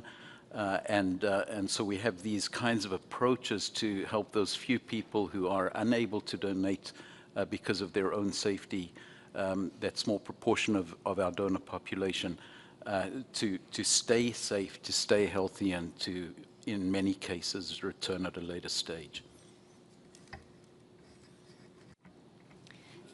Thank you both. The third question is from Jen in Lethbridge, Alberta. Can you describe what happens to blood after it's donated? How long does it take for the bag of blood to be given to another person who needs it? And what steps are involved? So I think people are tired of hearing me talk, and I'm going to ask my colleagues to answer that. But I'm just going to quickly offer so thank you, Jen, for the question. I am a clinician, and I spent the early part of my career ordering a lot of blood. I treated patients with thalassemia and sickle cell disease and other conditions that were huge users of blood. So, my job was always to order it and just assume it was there when it was needed. And I know many clinicians in this country, surgeons, anesthesiologists, physicians who order blood and have absolutely no clue what happens from the time a donor walks in until that product is safely delivered to the patient. So maybe I'll just ask Liz and Jody to describe briefly the steps that happen once a donor puts their arm out and we put a needle in, and then the product gets shipped to them. And there are many, and Isra can add, there are many critically important steps that happen in between to make sure the right product gets to the right patient. Thank you, Graham. So for most of our collection sites, whole blood and other fresh products, We will collect the products in our donor centers, and then we ship them to our production facilities via our logistics team, which Jody will talk a little bit more about. We do have some of our plasma donor centers, the plasma for further manufacture into plasma protein and related products, where we actually freeze on site, and our fractionators come directly to the sites to pick up those products. Jody, do you want to add? Sure, thanks, Liz. And I really appreciate this question because definitely when a lot of people think of Canadian Blood Services, they think of our donors and the collections and the patients that we serve. And there's a lot of operations in between. So in supply chain, what we do when we receive the collected units, I won't go into all the detail, but there's a lot of physical transformation that happens. So for the scientists and lab people out there, there's centrifugation and separation. And we're basically taking the whole blood unit and separating it into its components, packaging it, storing it in a way that keeps it the quality level that it needs to be, and then taking all the care that goes into packaging the products to get it ultimately to the customer. So big thanks to all the frontline teams that support the collections operations and in supply chain as well. So thanks, Jennifer. And then it's the important testing step that happens. Thanks, Graham, and thanks, Liz and Jody. Even before that step, the very first thing we do actually is we sample the donated unit and ensure that it is free of communicable diseases, which we know are bloodborne. And does one of you want to comment on kind of storage, shelf life of various products and what we do about that? Sure, so I'll be brief. So for red blood, so as Jody said, a unit of blood that is donated, this is to Jen's question, does not go as a whole to the hospital. We break it up into component parts, typically red blood cells, platelets, and plasma for transfusion are the three main components. Red blood cells, which are used in surgery and thalassemia and sickle cell disease and trauma and many other conditions, have a shelf life of 42 days. And have to be stored at 4 degrees. So a large part of Jody's team is to manage a cold chain supply. So the right refrigeration environment, the right shipping environment, because these red blood cells can't be warmer than 4 degrees. And so you have to maintain shipment right across the country, and in the middle of summer it could be 40 degrees somewhere, and you may have to make sure we're delivering the product at 4. Platelets have a very different habitat.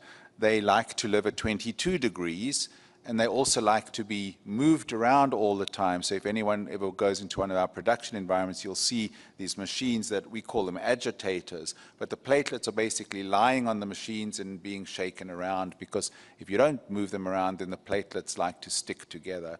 So they like to live at 22 degrees, but moving and dancing. And then plasma for and the shelf life of platelets is only 7 days. That is the most complex product in our environment, because not only do they like to dance at 22 degrees, but they can only dance for 7 days.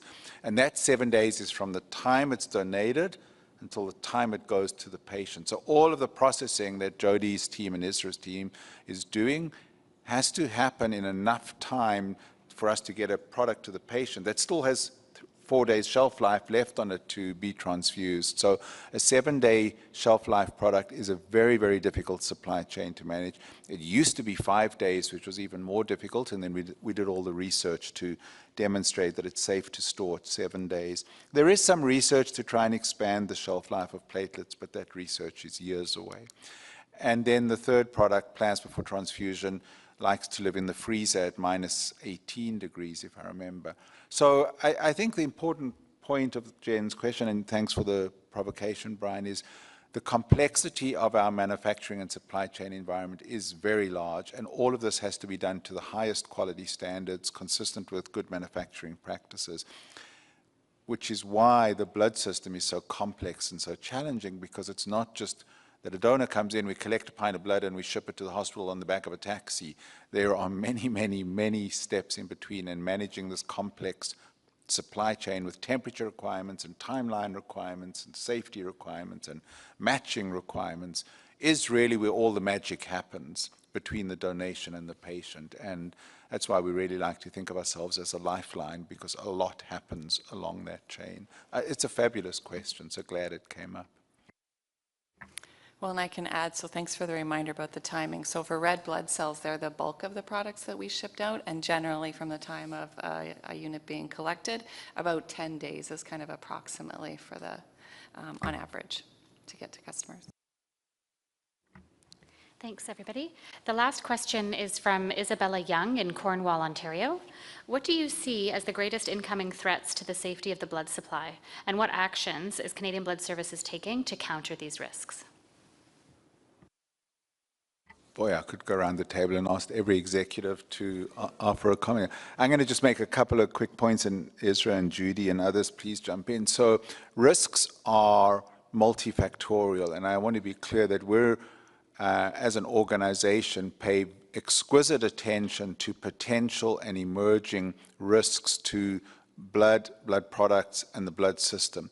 The obvious ones that we'll think about, and Isra can offer and comment in a sec, would be the risks around infectious diseases. So what diseases might emerge that we currently don't test for or track, and that's obviously something that keeps us awake at night, and Isra will offer a comment in a sec. But I'd like Judy maybe to also expand, because we monitor risks on a much broader front to potential risks to the blood supply than just emerging pathogens. And we have a very robust enterprise risk management framework that allows us to understand all sorts of risks that are either present now or might emerge that could potentially impact availability of product down the line. So maybe, Judy, a high-level summary of how we manage risks, since you're our Chief Risk Officer.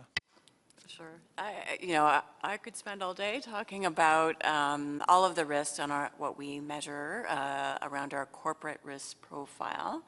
But maybe what I'll focus on, we focus so much around the product and safety and the risks there too. That is absolutely, kind of job one. But as Graham mentioned, there are a series of risks in our environment that we also track. And so, for example, the risk around operational resilience. So the risk of a disruption, external, internal, in this kind of very volatile, uncertain environment, we're constantly thinking about what could be a source of disruption, whether that is in our supply chain, around our inputs to our products, whether it's a disruption related to, we've talked about our physical and digital infrastructure. So we think a lot about what those scenarios could be, what are the business continuity strategies we can bring to bear on those risks, and how we can best prepare and mitigate to avoid the risk, but if it should occur, think about how to be resilient and how to preserve our operations so that we can continue to provide the products and services to Canadians. Judy, just before Isra maybe adds on some surveillance and risk, maybe Richard, because obviously a huge risk that we pay attention to is cyber risk, and I think it might be useful to just offer some comments on our cyber security posture. Well, thanks. As it relates to cybersecurity, we are constantly evaluating every aspect of our cybersecurity practices. It's an ongoing risk, and we continue to look for creative ways to keep ahead, recognizing that the risk posture changes all the time. However, we're vigilant, and we continue to engage with several partners to ensure that we have the tools and resources necessary to address the risk going forward. Yeah, thanks. One of the most basic risks which we've become so good at that we sometimes forget, at managing, that we sometimes forget to even mention, is the risk of giving patients the wrong blood. So a really important part of what we do quite regularly is in fact the screening for the type of blood that the donor is giving, and being really careful to match that blood to patients. So that includes being careful with labeling, the good manufacturing pieces that happen within the operations. So we never forget that. And then we also, of course, the much more commonly known risks that we really stay very alert to are the potential for known or unknown disease-causing bugs, essentially, infectious disease-causing germs that could get into the blood supply. We've seen the consequences of that in the past. We're very acutely aware of the potential for that to happen at any moment. So we monitor on an ongoing basis something like 15 or 18 known infectious diseases that are known also to spread within body fluids.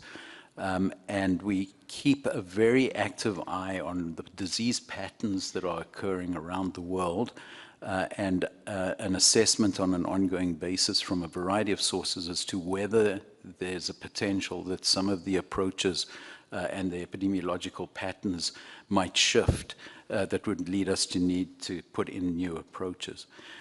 With respect to the potential for emerging novel disease-causing germs, there we take action, for example, pathogen-reducing technologies that are constantly being evolved. We have an active program where we participate with industry in trying to bring some of those technologies to market.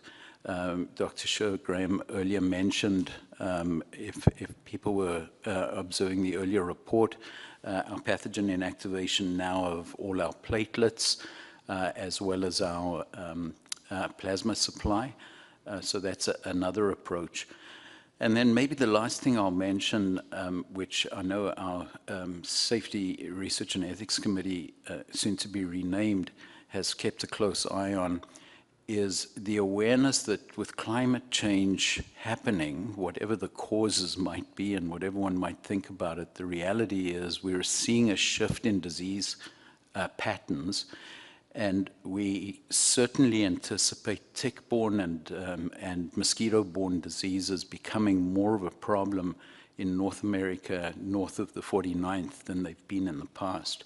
So we monitor the disease, the tick-borne and arthropod-borne diseases particularly closely. We've established the surveillance and discovery laboratory that Graham mentioned earlier, just within the last year. We're in that laboratory, we're actually doing our own test development for some of the tick-borne diseases for which there are no tests currently, anticipating that within the years to come, we might need to be introducing some of those tests as these diseases move into the Canadian environment.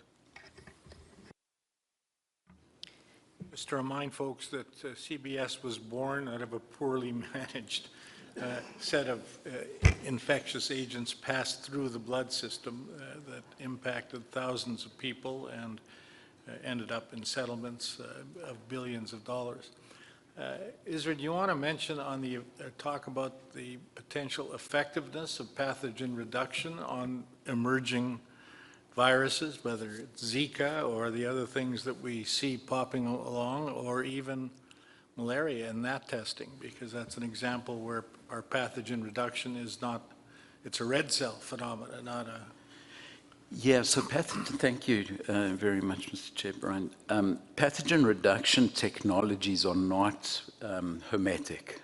We know that depending on the biology of different pathogens, disease-causing germs, some of the, or any of the technologies that are available may not cover all of the potential risks. So it is just one more in an incremental armamentarium to manage risks in a multidimensional way. And malaria is a great example, because even as we've successfully pathogen reduced our platelet supply and are well on the way to our plasma supply, the holy grail is in fact the red blood supply, the red blood cell supply. And one of the challenges with pathogen reducing red blood cells is it's harder with red blood cells to not impact the quality of the cell itself. So this is why industry has struggled to actually produce something that successfully is able to reduce the number of pathogens in samples at the same time as not impact the quality of the product. Any disease-causing agent that spreads through blood cells because of its biological life cycle is not going to be covered even by our existing pathogen reduction, which is why we have some success with significant success. We've already seen significant reduction in bacterial sepsis with platelets, for example, but it's why we can't just rely on that technology alone, or those technologies. We received one more question if there's time. Okay. This one is from Josie Cerna in Ottawa, Ontario. Thalassemia Foundation of Canada, does CBS have a role in the development of transfusion standards and practice guidelines? If yes, will that continue? If no, why not? I was struck by one of Dr. Scher's comments during his report that for some conditions the transfusion guidelines are to transfuse more, presumably to ensure hemoglobin levels are kept higher than what has been previously used. Hi, Josie. Good to meet you over this virtual setting. I'm going to make a quick comment and ask Ezra, and if he wants to ask Dr. Petrasco as well to add. It's a very interesting question. What is CBS's role in the development of guidelines, and how do we ensure standards of practice occur? And just sort of using my own experience as well, Josie, so having been on the treating side and now on the manufacturing side, CBS clearly has a role to play here. We are enabling of and have always been active participants in development of good practices and guidelines, but at the end of the day, we have no authority to implement them, but we certainly have expertise in our organization that can act as a convening power for clinicians and professional associations and others to come together to develop guidelines, whether it's for red cells or platelets or plasma or some of the specialized products, including our PPRPs. So maybe Ezra or Tanya, if you want to add to that, some of the examples of the work that we do on guideline development and clinical trials and what have you. Yeah, sure. And while I'm answering, I'll invite Tanya to come to a microphone as well, because I know Tanya will have a comment. Nice to have you in the room, so thank you. I think the power to convene in an organization like ours is an extremely important one, because as a blood operator, our physicians are not involved in treatment directly. From a legal and ethical perspective, the involvement of our physician group would be advisory at best and ensuring product safety. But within the Canadian transfusion community, we certainly play a very important role, not only in participation and provision of expert knowledge, but also in convening often the appropriate people, the appropriate clinicians and scientists to tackle questions, clinical questions, for which discussion is important and consensus building is important. So the piece that I am also very proud of, which is not that well known, is probably or getting close to every transfusion specialist in Canada today has been through the CBS Transfusion Fellowship and the training program, which is housed within our Center for Innovation, or our Innovation and Portfolio Management Group, and run actually by Dr. Matt Yan, who I think is here as well in Tanya's group, is another component of what helps with guideline development, because we've really played a very active role in developing the expertise in the Canadian context. Tanya, will you add anything from your perspective? Sure, thanks. I can give you some examples of the work that we're doing. So within medical affairs, we have teams of physicians both within the laboratory and on the operations side, some of whom work full-time and some who work part-time, and the other half of their career is in the hospital. So they are subject matter experts in transfusion medicine. and they contribute on both sides of the house to advance best practices in transfusion medicine.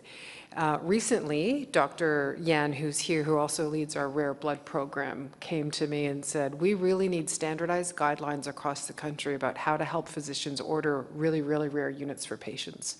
So then we collaborated with experts in the community of practice of transfusion medicine physicians across the country, and we are currently working together to establish these guidelines, and they will then go to our National Advisory Committee for Blood and Blood Products for endorsement and review, and then they will be published on the NAC website and available for all clinicians to use.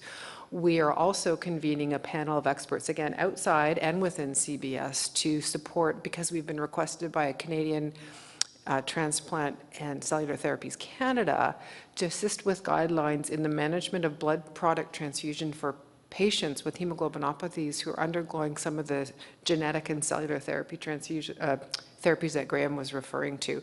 So again, they come to CBS, and then we facilitate all of the transfusion experts in the country, or selections of them, to make these guidelines. And then lastly is the ICTMG, which is the International Collaboration of Transfusion Medicine Guidelines, which CBS funds and manages as secretariat, just recently published an international consensus statement on the evidence-based use of platelets for transfusion. They've published many along the way as well. And CBS would then help promote those guidelines among our medical community. So the long answer is yes. Short answer is yes, we're very actively involved, largely as convening and interacting with our experts, but we do have experts within our team as well. Thanks so much, Tanya. No more questions.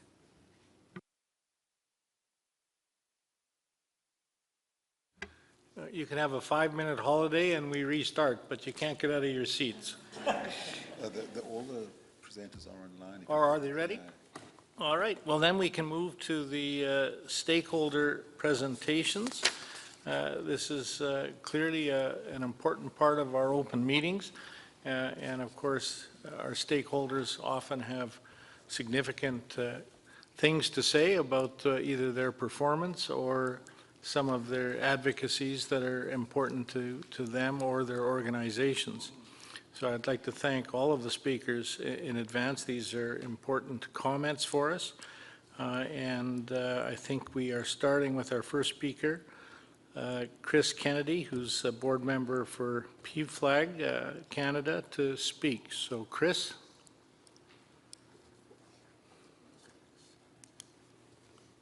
Is Chris online? I was told that all... Oh, here he's here. I'm looking at the screen saying... Welcome, Chris.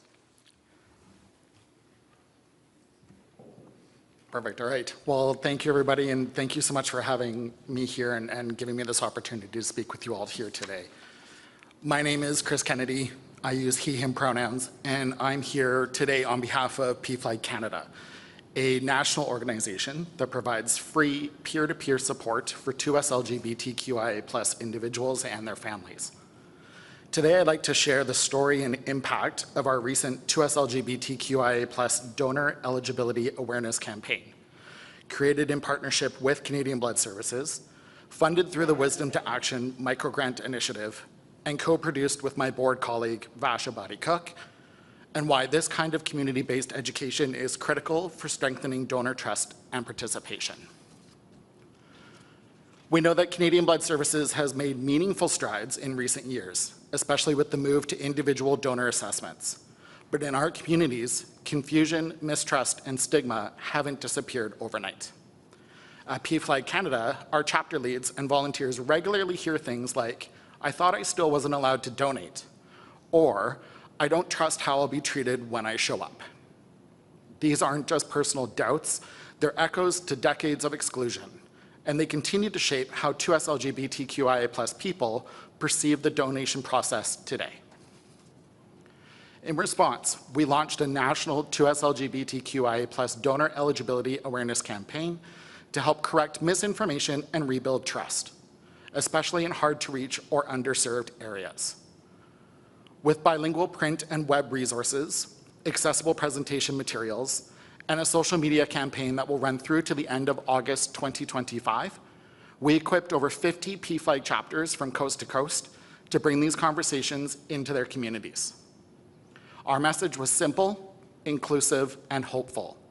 It clarified who can donate, and importantly, why the rules have changed. It also gave families and allies the tools to talk about donation in an affirming way, and also addressed what barriers remain for donation and how Canadian Blood Services has committed to addressing these issues. The feedback has been incredible. One person said, "This is the first time I felt confident enough to even consider donating." Another shared, "I finally have the words to explain this to my queer teenager." We saw especially strong engagement from trans, non-binary, and newcomer communities, all groups that often face multiple layers of medical mistrust. What we learned is simple. When information comes from trusted peers in language that reflects lived experiences, people listen. This program was successful for reaching audiences who had disconnected from Canadian Blood Services, and continued investment from Canadian Blood Services into community outreach is vital. Community members leading the discussions in community outreach makes it possible to reconnect those folks with Canadian Blood Services, and it's an investment worth making. This campaign is just the beginning. Later this year, we'll be taking our work back out onto the road once again, delivering presentations and community outreach into northern BC and Alberta, as well as over to the island. We've also been invited to speak on panels at Capital Pride in Ottawa and at BCIT here in Vancouver, where we'll continue highlighting the importance of inclusive, evidence-based donor education. Our national social media campaign will remain active through to the end of August, helping us reach even more individuals and families online. And the print and digital materials that we created will continue to be available for chapter leads to order and distribute through to the end of the year, ensuring the important messaging stays accessible and visible, especially in communities where it's needed most. We also see a strong opportunity for deeper collaboration with Canadian Blood Services, whether through co-created resources, local engagement with our chapters, or amplifying diverse donor stories. There's real momentum here, and we're excited to build on it, and we welcome the opportunity for Canadian Blood Services to partner with community organizations such as PFLAG Canada, especially when it comes to repairing the relationship with community. At PFLAG Canada, we believe education is a form of care, and so is inclusion. Thank you for making this investment into SLGBTQIA+ community-led education, and we hope our success will inspire Canadian Blood Services to do more of this again. We also want to thank Terry Foster from the stakeholder engagement team for being so great to work with. Thank you also for this opportunity to share this update with you here today. We're proud of what we've built so far and excited about what we can do next together. Thank you. Thanks, Chris. Thanks, Chris. It's clearly an important partnership, but Graham?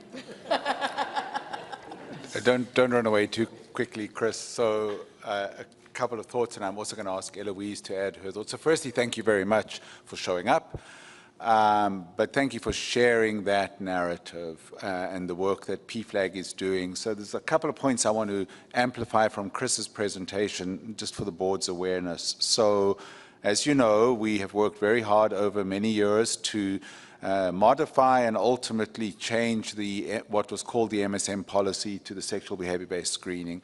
And then following on that, we took the leading step of co-creating an apology, working very closely with 2S LGBTQIA+ community in doing that, and we issued the apology a year ago.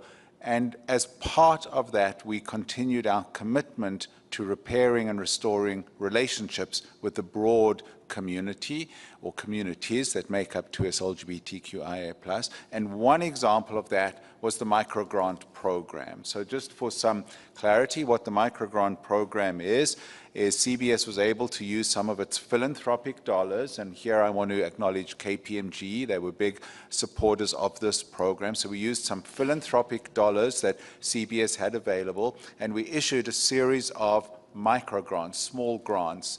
And Chris's organization was one representative. And just for the board's information, in round one of the grants, and these grants were assessed and evaluated by our 2S LGBTQIA+ Advisory Committee, so we didn't ourselves do this, but other organizations in addition to PFLAG included Pride at Work Canada, the Community-Based Research Centre, Chroma New, and Comité Francoeur l'Ouest, so CFQO in Quebec. So these are first round recipients. Another round of microgrants just went out, and organizations including the 519, the Health Initiative for Men, Peer Alliance, Spectrum Waterloo, Sure Vancouver, and that has nothing to do with my last name, St. John's Pride, and Saving Lives with Pride are other microgrant recipients. So there's between the two rounds, about 8 or 9 organizations that have received small amounts of funds to do the work that is an example of the work that Chris and your organization do. So I just want to thank you enormously, because what CBS has always said, we can't do this work alone. We can make commitments, we can make promises, we can even put money on the table, but we need partners in community to do the work. And I really thank PFLAG for stepping up, and thank you for sharing the example. And I'll just get a little anecdote on the table here. I was at a dinner party on Saturday night, and there were about 12 people there, all gay men. And not one of them knew that we had changed the policy at CBS. And I thought, how can that possibly be? Like, haven't you read the newspapers in the past? So your point about awareness raising and education and ensuring people have the information available to them so that they can then make decisions whether they can participate in Canada's Lifeline. And I really admire the work PFLAG is doing here, and thank you very much for it. Eloise, is there anything you want to add? Yeah, I'll just add a couple of points there. Thanks, Graham. So I just also want to extend my thanks to you, Chris, and to your whole team at PFLAG, especially during the times that we're in. I acknowledge that, you know, the work of PFLAG is more important now. No, is, you know what I mean, the rest of that. The rest of the sentence, now more than ever, that's it. And so the fact that your team is taking the time and resources to help us on this journey at this moment in time is really meaningful to us. And we're going to make sure that we honor that relationship with you and be reciprocal and continue to nurture that relationship of trust. I also wrote down in my notes what you said about education is a form of care, and thanks for sharing that with us, because as Graham said, we can't, you know, community speaking to community is going to take us places that we can't get on our own. So I really appreciate all the work that you folks do, and thanks for acknowledging that as well. Oh, one little thing, the KPMG partnership, I'm not sure if everybody knows, but it's folks from the KPMG Pride Employee Resource Group that were actually involved in selecting the microgrants. So it's another example of, like, we're at the center, we're connecting people from the 2S LGBTQI+ community, from our philanthropic partners, to community members outside as well. So I just think that's a really beautiful part of the partnership as well. Thanks, Chris. Thank you again, Chris, for an impactful presentation and a partnership. There's some incredible work that PFLAG does across the country. To me, what really resounded was the education piece and you know, correcting a lot of misinformation and misinterpretation of what's there. And using this example, I'm curious from you the advice that you'd have for us as we approach both this community but other communities that we're really trying to get engaged in the work that we do, be part of the donor base, because we all could be recipients at one point. So what advice would you give? It's a great question, David. Thank you so much. I think first and foremost, leading from a place of vulnerability, and having that moment with community, whatever community group you are looking to engage and connect and partner with, essentially, and going into such a discussion with, you know, essentially a place of not knowing where to start. Allowing that community to be your steward through that conversation or through that initiative, and really taking their feedback, their direction, their inspiration as your starting place is critical. No community, and I use that with air quotes. I don't know if folks can see me on the Zoom or not, but no community likes to be told how to do the work that they are living and experiencing every day. So having that place of vulnerability and really asking for their guidance, which I see Canadian Blood Services already doing, not just with 2S LGBTQI+, but also with Black, Indigenous, and Caribbean and African as well, asking for their guidance, asking for their direction. But as well, in the same token, understanding that can be a very large emotional lift for that community as well. So paying respect and acknowledgement to that as well is key. Thank you.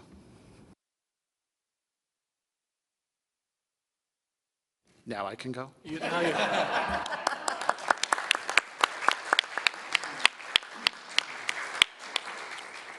Next, we have Armand Dillon, who's a patient living with thalassemia.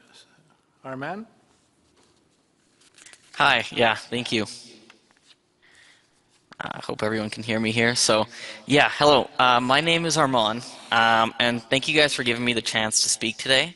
The purpose of my presentation here is to share my story, share some of the challenges faced by people like me, and also bring awareness to some exciting new treatments that I think could completely change the lives of people like me. And what I mean when I say that is I was born with transfusion-dependent thalassemia, which you guys have talked about here, but that means that I make no red blood cells at all. And so I am completely reliant on blood transfusions to survive. Over time, I developed antibodies to all of this foreign blood that I was receiving, which increased the frequency and volume of transfusions that I receive. So I now go in every single week for blood transfusions. Last year, I received 112 units of blood, over 50 hospital visits. And each one of these visits also requires me to get blood work the day prior. So I am, a huge burden to the blood bank and the hospital system right now. And in addition to that, this is also a huge time burden and constraint on my life and my ability to work, to travel, and to commit to other engagements in my life. Additionally, the amount of blood that I get, the burden of the iron alongside that, and the large amount of powerful medications that I am taking to manage these side effects takes a huge toll on my body. I am super grateful and lucky right now to be in really good health. I completed a degree in engineering physics from Queen's. I'll be attending law school in the fall. Currently play hockey, I ski, play basketball, whatever else I can do. I'm able to live a relatively healthy life, but I have worked really hard to be able to do that. And the way that things are going currently, that won't last. It's not a sustainable lifestyle. Over time, all of this is going to do a lot of damage to my organs. And I know that I am at a much higher risk for diabetes, for kidney disease, liver disease, and a number of other conditions. With all that being said, there are a number of treatments out there, alternatives at the moment. Some of them that have been around for a while are bone marrow and stem cell transplants. However, these require having things like a perfect match donor, as well as not having other complications like the antibodies that I have. So I don't qualify, and many others in my position or with thalassemia don't qualify for these treatments as well. But the reason that I wanted to talk today was because there is an exciting new treatment option available, a curative gene editing option called Casgevy that was recently approved by Health Canada, and it is currently being performed successfully in a number of other countries. And so far, basically everyone that has received this treatment has achieved some level of transfusion independence, people going, at least 6 months without a transfusion, if not most going years. And despite this being, an obvious alternative to blood and stem cells, it's not currently added to the blood formulary, and it's currently mired in an approval and negotiation process like an ordinary drug, which means that although it has been approved, it is not available for anyone in Canada, and it most likely won't be for a number of years. I believe the complexity of this new gene editing treatment for thalassemia should be considered part of the arsenal of blood, stem cells, and their alternatives by Canadian Blood Services to help ensure timely and equitable access for this treatment across Canada, because it could completely change people's lives. I am eternally grateful to Canadian Blood Services, to the hospitals, the doctors, and of course the donors.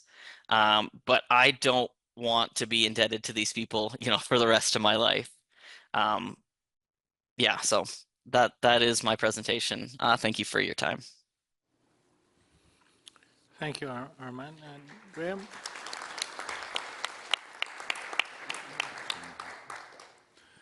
So, hi Armand, good to meet you virtually, and would look forward to the day that we can actually meet in person. Graham Scher here. So I have quite a few comments to respond to Armand's presentation, and then maybe board members might have questions after that as well, Armand. So firstly, thank you very much for the presentation. I think as you may know, and I've said to the board 1,000 times before, I began my career as the thalassemia doctor in Toronto, so I know this disease well. I treated thalassemia patients from across the world, and as I said earlier this morning, when I was in the Toronto program, it was one of the largest thalassemia programs in the world outside of Italy, and one of the largest sickle cell programs outside of the US. So a very, very large program. Very familiar with the disease, very familiar with the need for transfusions, and of course, in the latter part of my career, very proud that Canadian Blood Services has always been there to meet the transfusion needs of patients with thalassemia. I think you're one of the patients who you must use the most. 100 transfusions a year is even high for a thalassemia patient. It would typically be half of that. So, and that's because Armand has this complication where his body destroys the cells as soon as he gets them transfused. So incredible dependence on the blood system. I also just want to make a note on the other component you mentioned, and that is the iron overload that comes from all of the transfusion, and the novel oral tablets that now are available to help reduce iron overload that you obviously take as well as part of your therapy, which 20 years ago were not available, and the iron overload was exceedingly damaging, if not fatal, to patients with thalassemia. So there's that complication, and I'm glad to see you're able to get treatment and be compliant with that.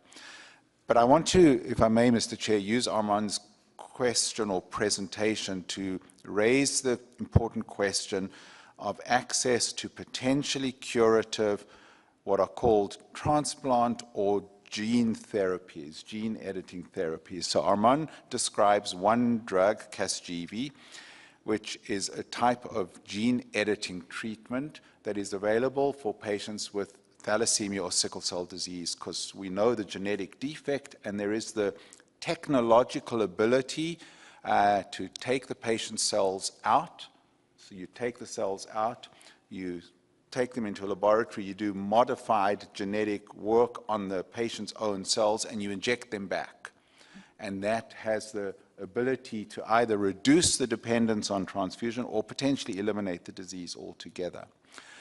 The board has also heard previously presentations from the hemophilia patients who are advocating for a different type of gene therapy. This is a product that is off the shelf. It's a pharmaceutical. You buy it, you inject it into the patient, and it does the gene modification inside the patient's body. So it's a different type of gene therapy, but nonetheless similar to what the drug that Armand is speaking about in this class of gene editing treatments, whether they're drugs you give to the patient or you take the patient's cells, you do the genetic modification outside, and then you give the modified cells back to the patient, which do the work inside the body. The important point here is that these are all novel and emerging treatments. The one that Armand is speaking about has been approved by Health Canada, so it's licensed for use in this country, Casgevy, but now the provinces are evaluating how they're going to make this product and this process available to patients such as Armand. And as the board knows, and I've talked to the board about before, we had advanced a position to our PT funding governments that CBS should have a role in making available some of these gene therapies for diseases for which we carry all the other drugs. So whether it's hemophilia diseases where we carry the factor VIII and the factor IX products, or whether it's thalassemia where we provide the red cells. So we're providing all the other therapies. It would make sense for CBS to have a role in the management of some of these expensive gene therapies. The jurisdictions, the provinces are really struggling with this, and I understand why. These are enormously expensive therapies. I don't know what Casgevy would be in the Canadian context, because the Pan-Canadian Pharmaceutical Alliance is still evaluating that. But I can tell you from published literature, it's about $2.2 million per patient, 2.2 million US dollars per patient. So it's not a cheap therapy.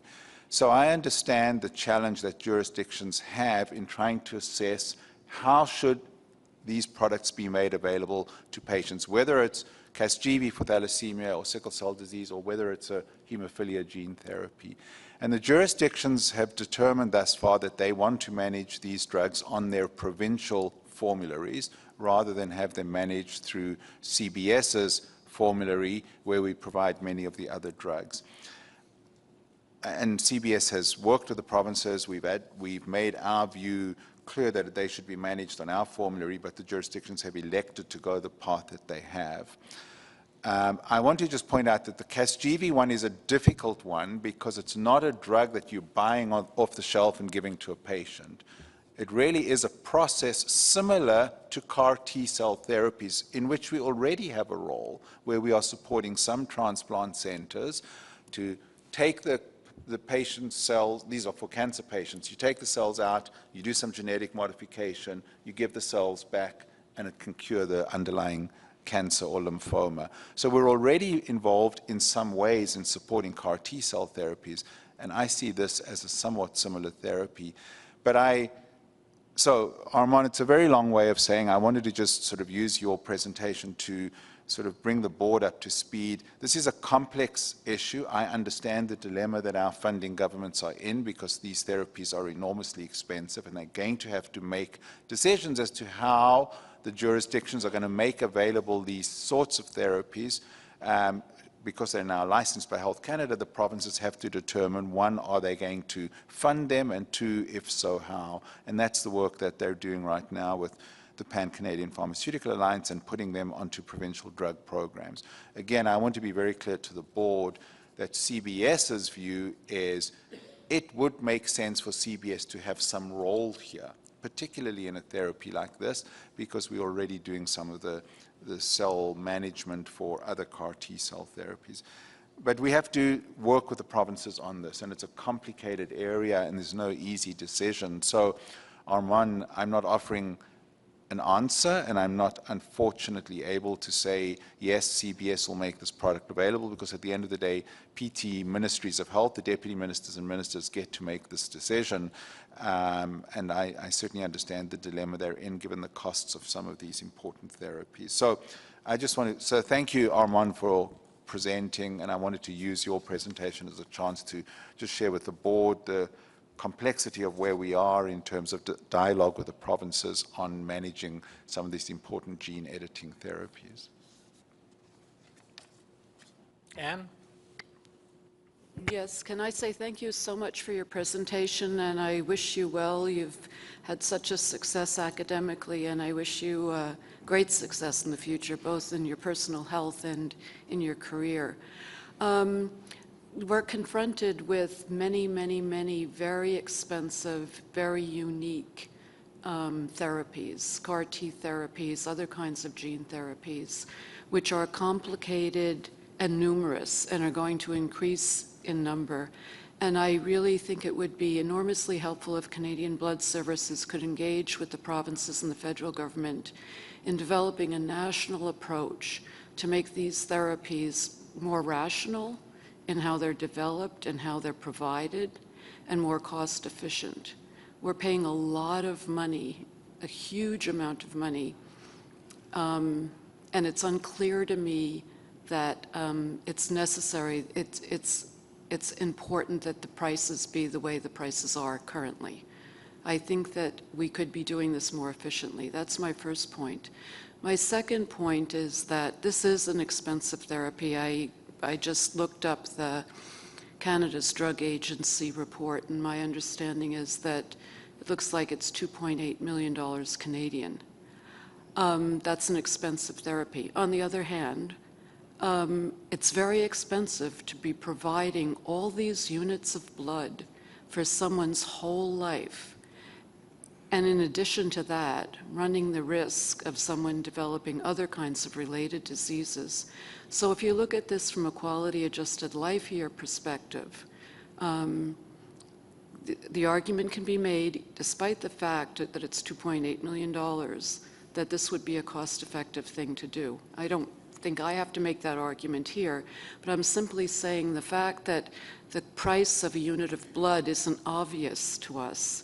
We tend to think it's a free good. It's not a free good. It's a very expensive good. And I think that the provinces, it's helpful for them to be reminded about how expensive that good is. So I just think that those are some considerations around these very expensive drugs and therapies like CAR-T as we go forward. Yeah, beautifully said. I think that's exactly right, and you've hit the nail on the head on both accounts. So just want to assure you that CBS does participate in some of the dialogues with FPT governments, maybe not always as present at some of the tables as we would like to be. So, for example, dialogues on the rare blood strategy and how is Canada, federal or provincial, governments going to make available some of these expensive therapies for these rare disorders. So you're very familiar with some of the dialogues around the rare blood strategy, and CBS certainly provided some inputs to that. I'm not sure we were as present in those dialogues as I would have liked us to be, but we certainly provided our perspective into some of those conversations. But I think your second point is the one that really is CBS's view here. You can't look at this exclusively from the cost of the drug point of view. The funders have to. I mean, these are the most complex decisions our governments have at the moment because of the costs of these drugs, which 20 years ago was not the reality, as you very well know. But I think your point is a systems perspective has to be looked. I mean, on the back of an envelope, if Armand is getting 100 transfusions a year, and I'm going to assume he's 30 years old, I don't know, and that's an enormous amount of blood.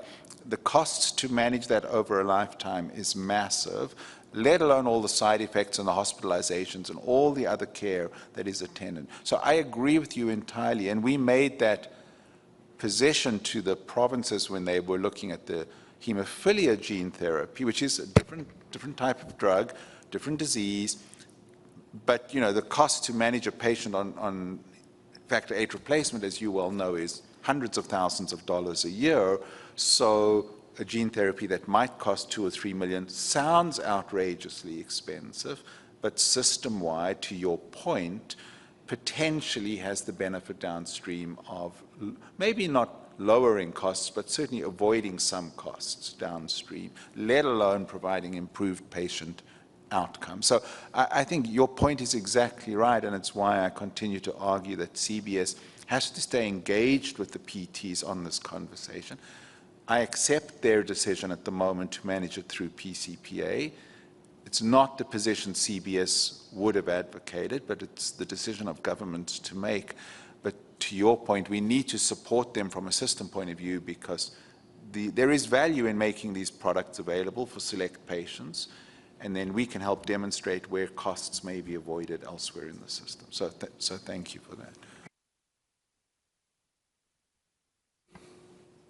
So Armand, thank you so much for your presentation today. I think that it's great to hear from the patient voice on this as well. I think at CBS, we have made, the CBS has made it clear that CBS needs to be a part of this conversation and that we think it would be best to have this on the CBS formulary.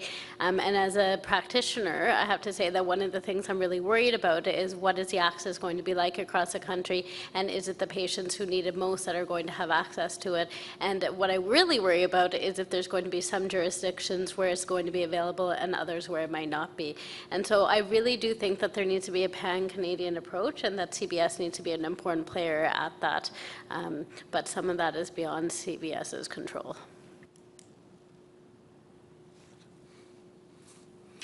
All right, thank you very much, Armand. That's a great presentation, and we're on your side. Thank you.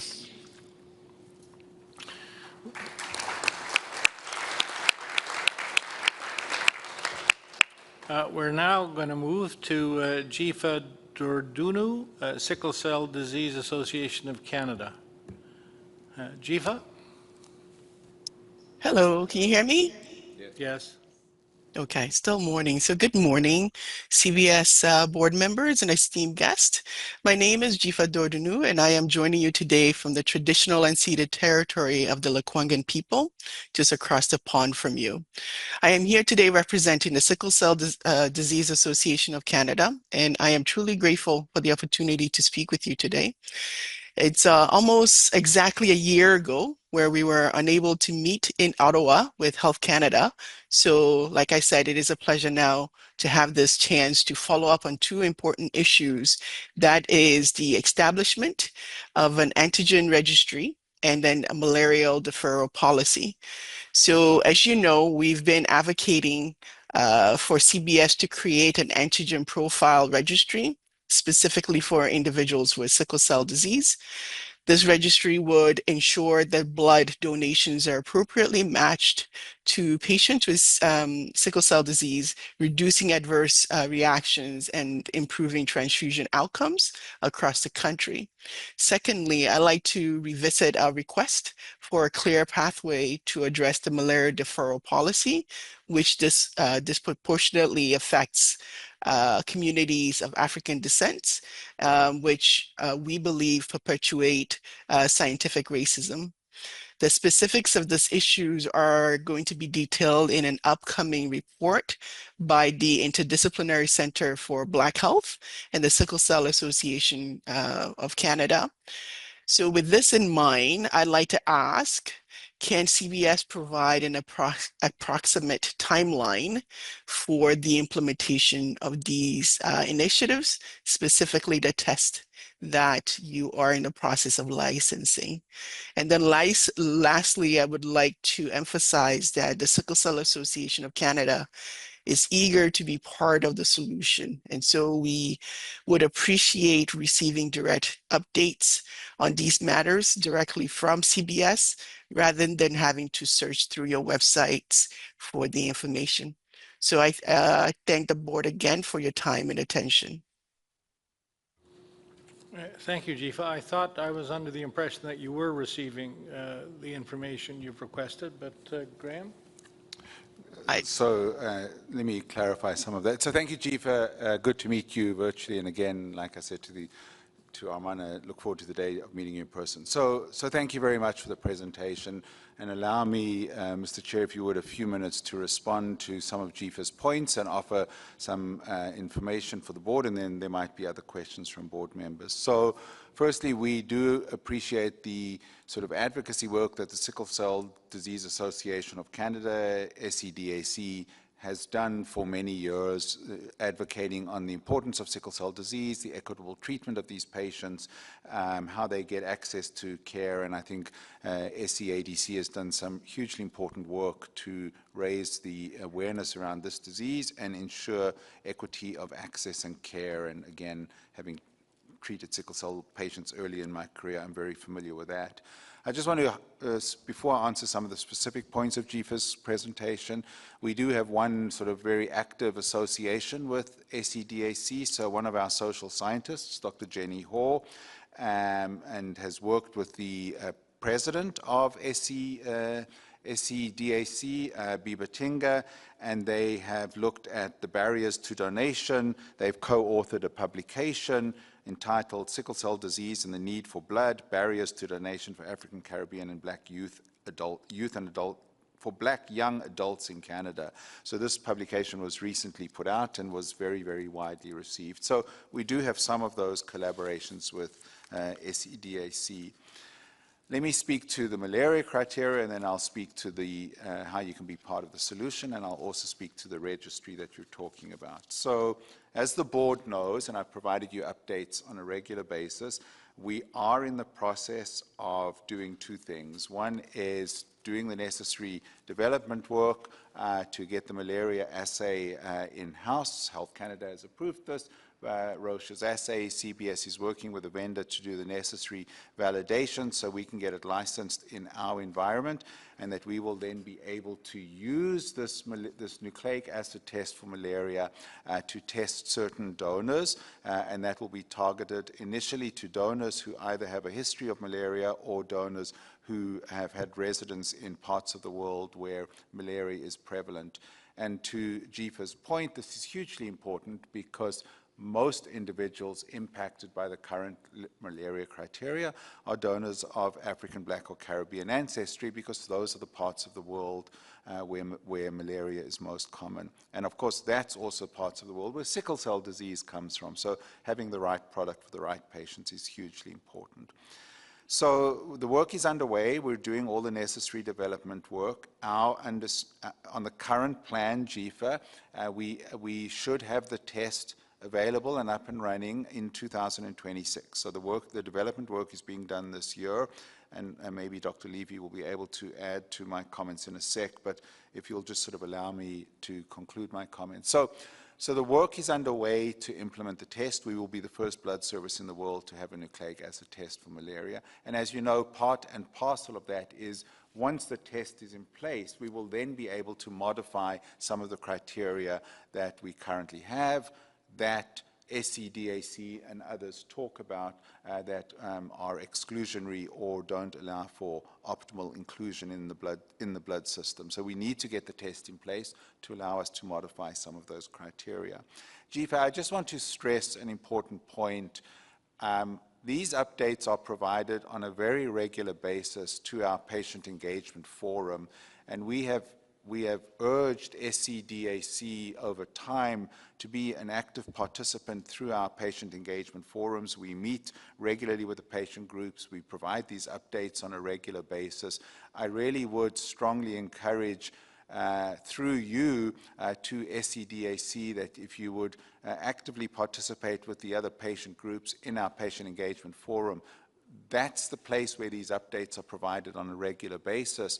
Happy to do it through the open board meetings once a year, but I would just make the offer that there is a really active engagement through our patient engagement forum where these and other updates on the important work we're doing are provided on a very regular basis.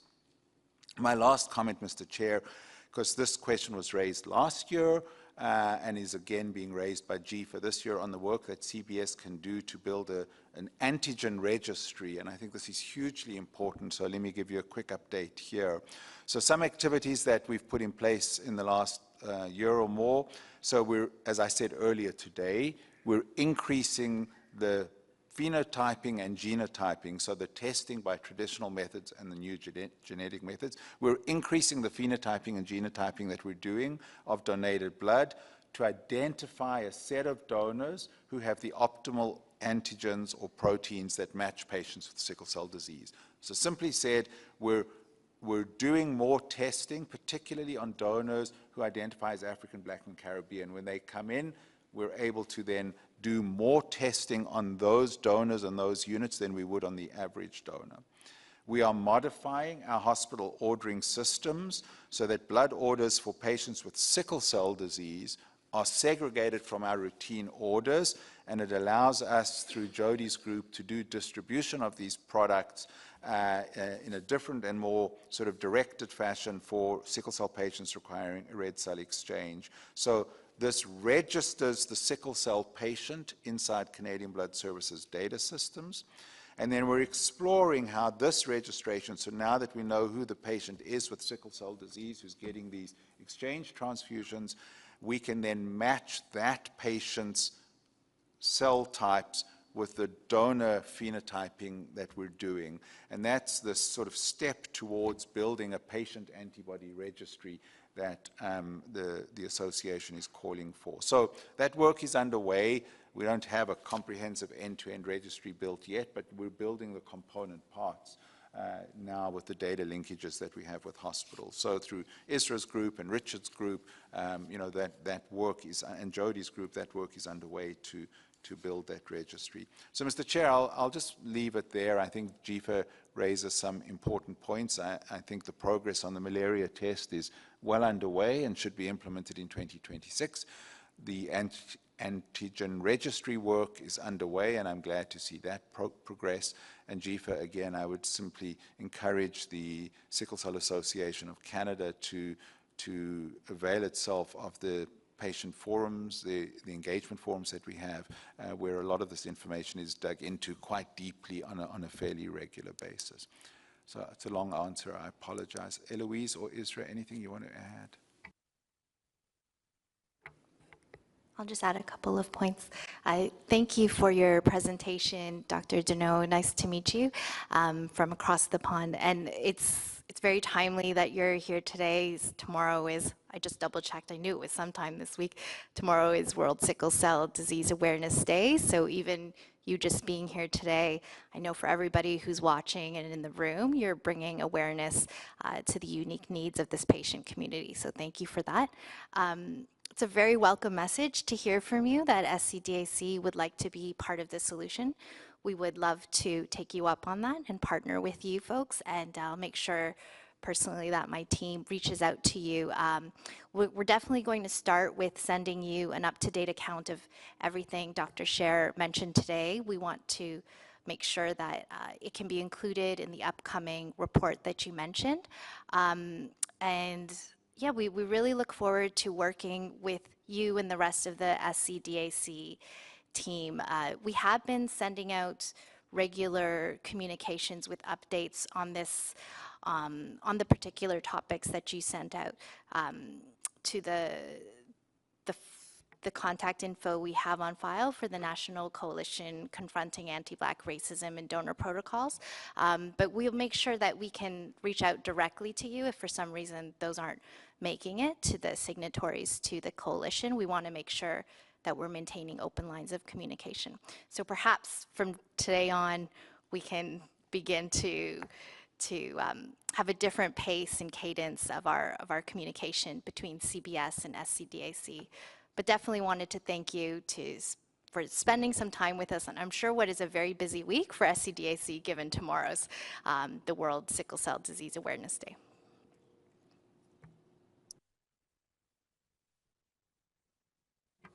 Thank you, Jifa. Thank you. And next and finally, I'd like to invite Mark Cargiulo-Otto to present for Our Blood Counts. Good afternoon. Can you hear me? Yes. You can? All right. Excellent. Thank you.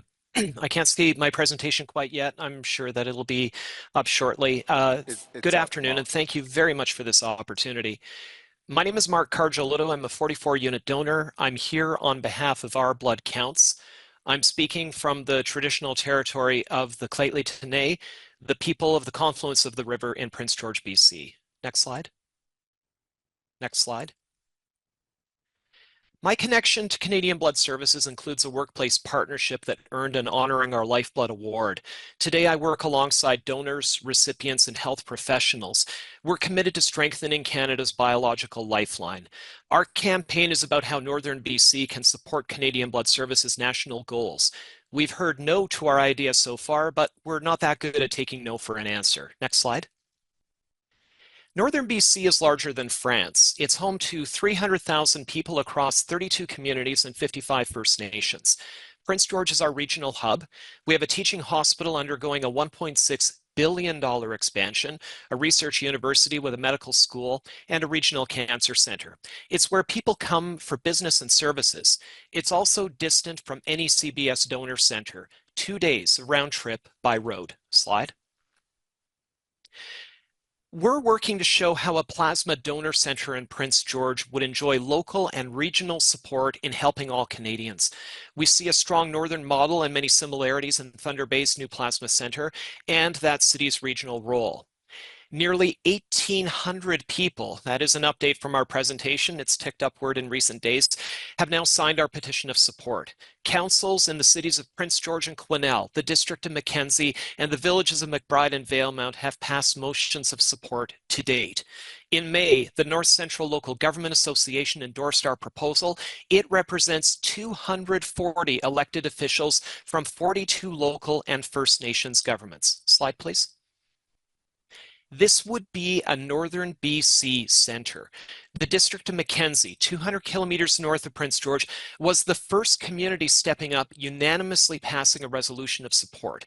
Councillor Jesse Wright and others see plasma donation fitting into our regional connections for work, school, and care. Slide, please. From 1998 to 2015, CBS operated a whole blood donor center in Prince George. Its closure left a real gap. People remember giving and want to do so again. It's difficult for us to see Canadian Blood Services ads in our communities, like the one photographed there, asking for blood donations when we know the travel reality to do so. But we support Canada's Lifeline. Many are registering as organ and stem cell donors through blood.ca. The city of Quesnel, 120 kilometers south of us, included a call for residents to register for such donations in their recent resolution supporting a plasma center. We know this region would give more if it could. Among our petition signers, 92% say they'd likely donate if a center were opened in the region. 62% of them are past donors who want to renew their commitment. Slide, please. Canadian Blood Services aims to recruit 1 million new donors by 2030. Northern BC can help.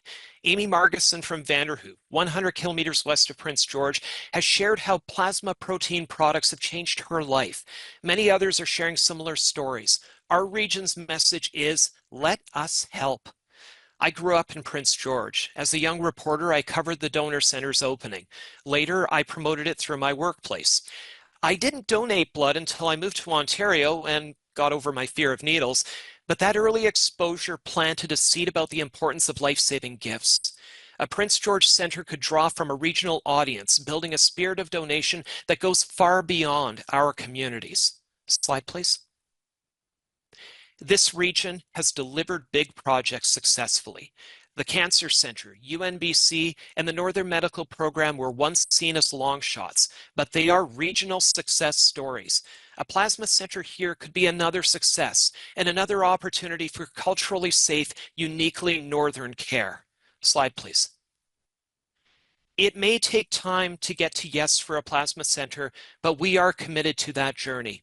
I have firsthand experience with the positive results when Canadian Blood Services changes its mind and embraces out-of-the-box solutions. Our sleeves are rolled up.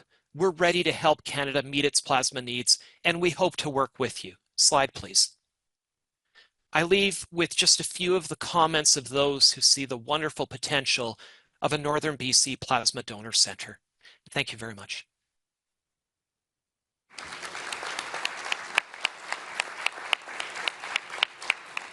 Thanks, Mark. Graham, or? Sure. Thanks, Mr. Chair. So welcome, Mark. Again, good to see you. I'll make a few comments, and I might ask Ron and Liz if they wish to add. So firstly, I want to thank you, Mark. Thanks for putting up that photograph. And Glenda, you look spectacular in that photograph. When you awarded Mark the award at our Honoring Our Lifetime award. So just thank you for recognizing that. Mark, you've obviously been a long time supporter at Canadian Blood Services. You've worked at Canadian Blood Services. You were part of our communications team. So we're very grateful for the work that you've done over time. I also want to acknowledge through Mark all the residents of Prince George and the surrounding areas for their passion and their interest. Mark represents it very well, and we have been recipients of several letters that Mark has referred to, all advocating for the wish for us to open a plasma center there. So I sort of want to offer an answer and then come back to your closing remark, and then Ron and Liz, you can add. So our current strategy, as the board well knows, focuses on building infrastructure in higher density regions, particularly where we can achieve both population density and also many of our diversity goals. And so that does have us currently focusing on higher density population areas, but we review our plans every single year. Every year we are reviewing our plans. Where is the best place for us to be operating our collections network? And as the board knows well,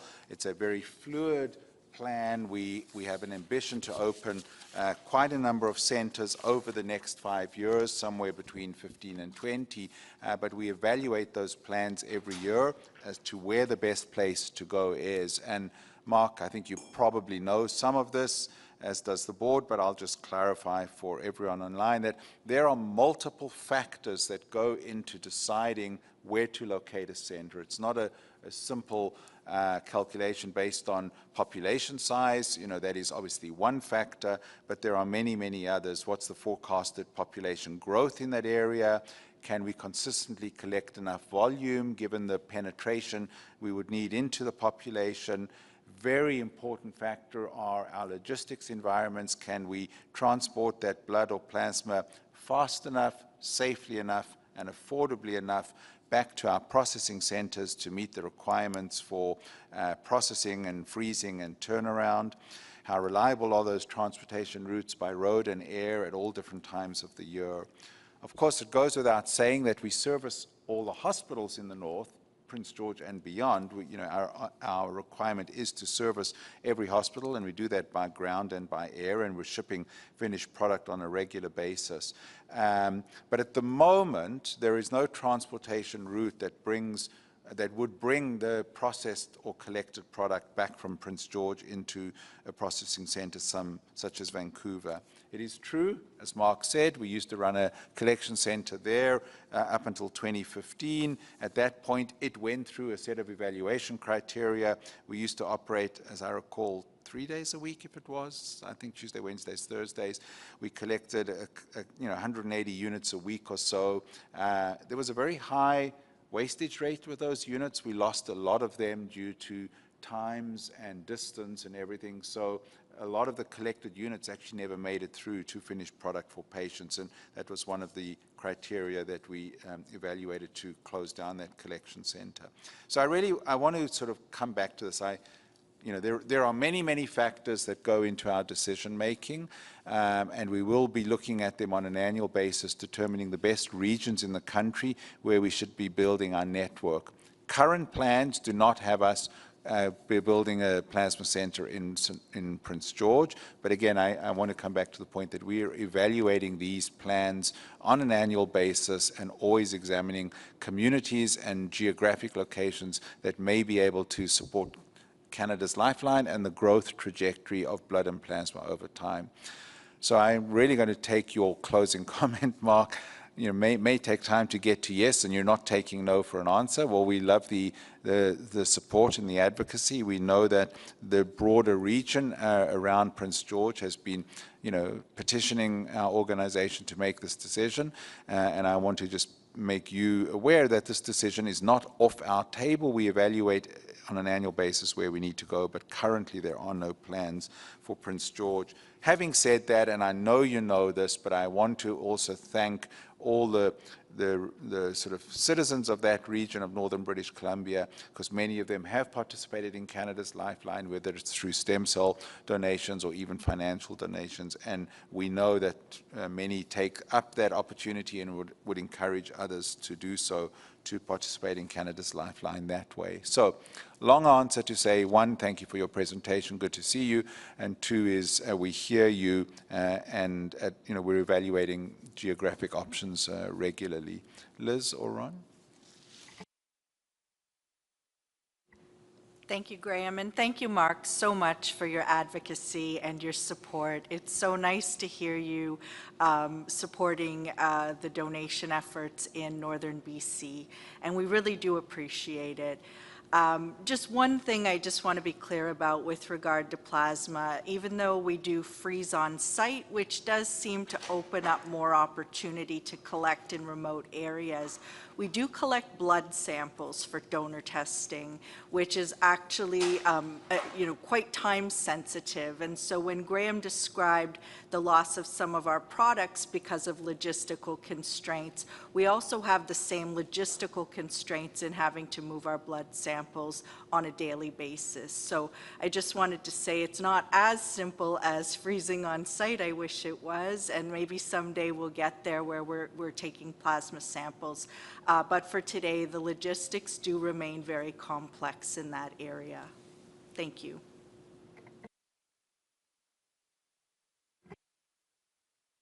Thank you very much, Mark. Clearly, your enthusiasm is well noted, and will continue to be part of the evaluation of our sites going forward. So thank you.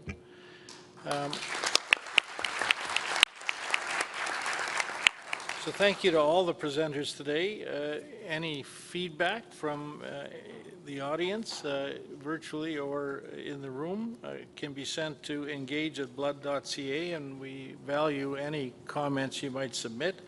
And this does mark the end of our open portion of our board meeting, and thank you very much for joining us.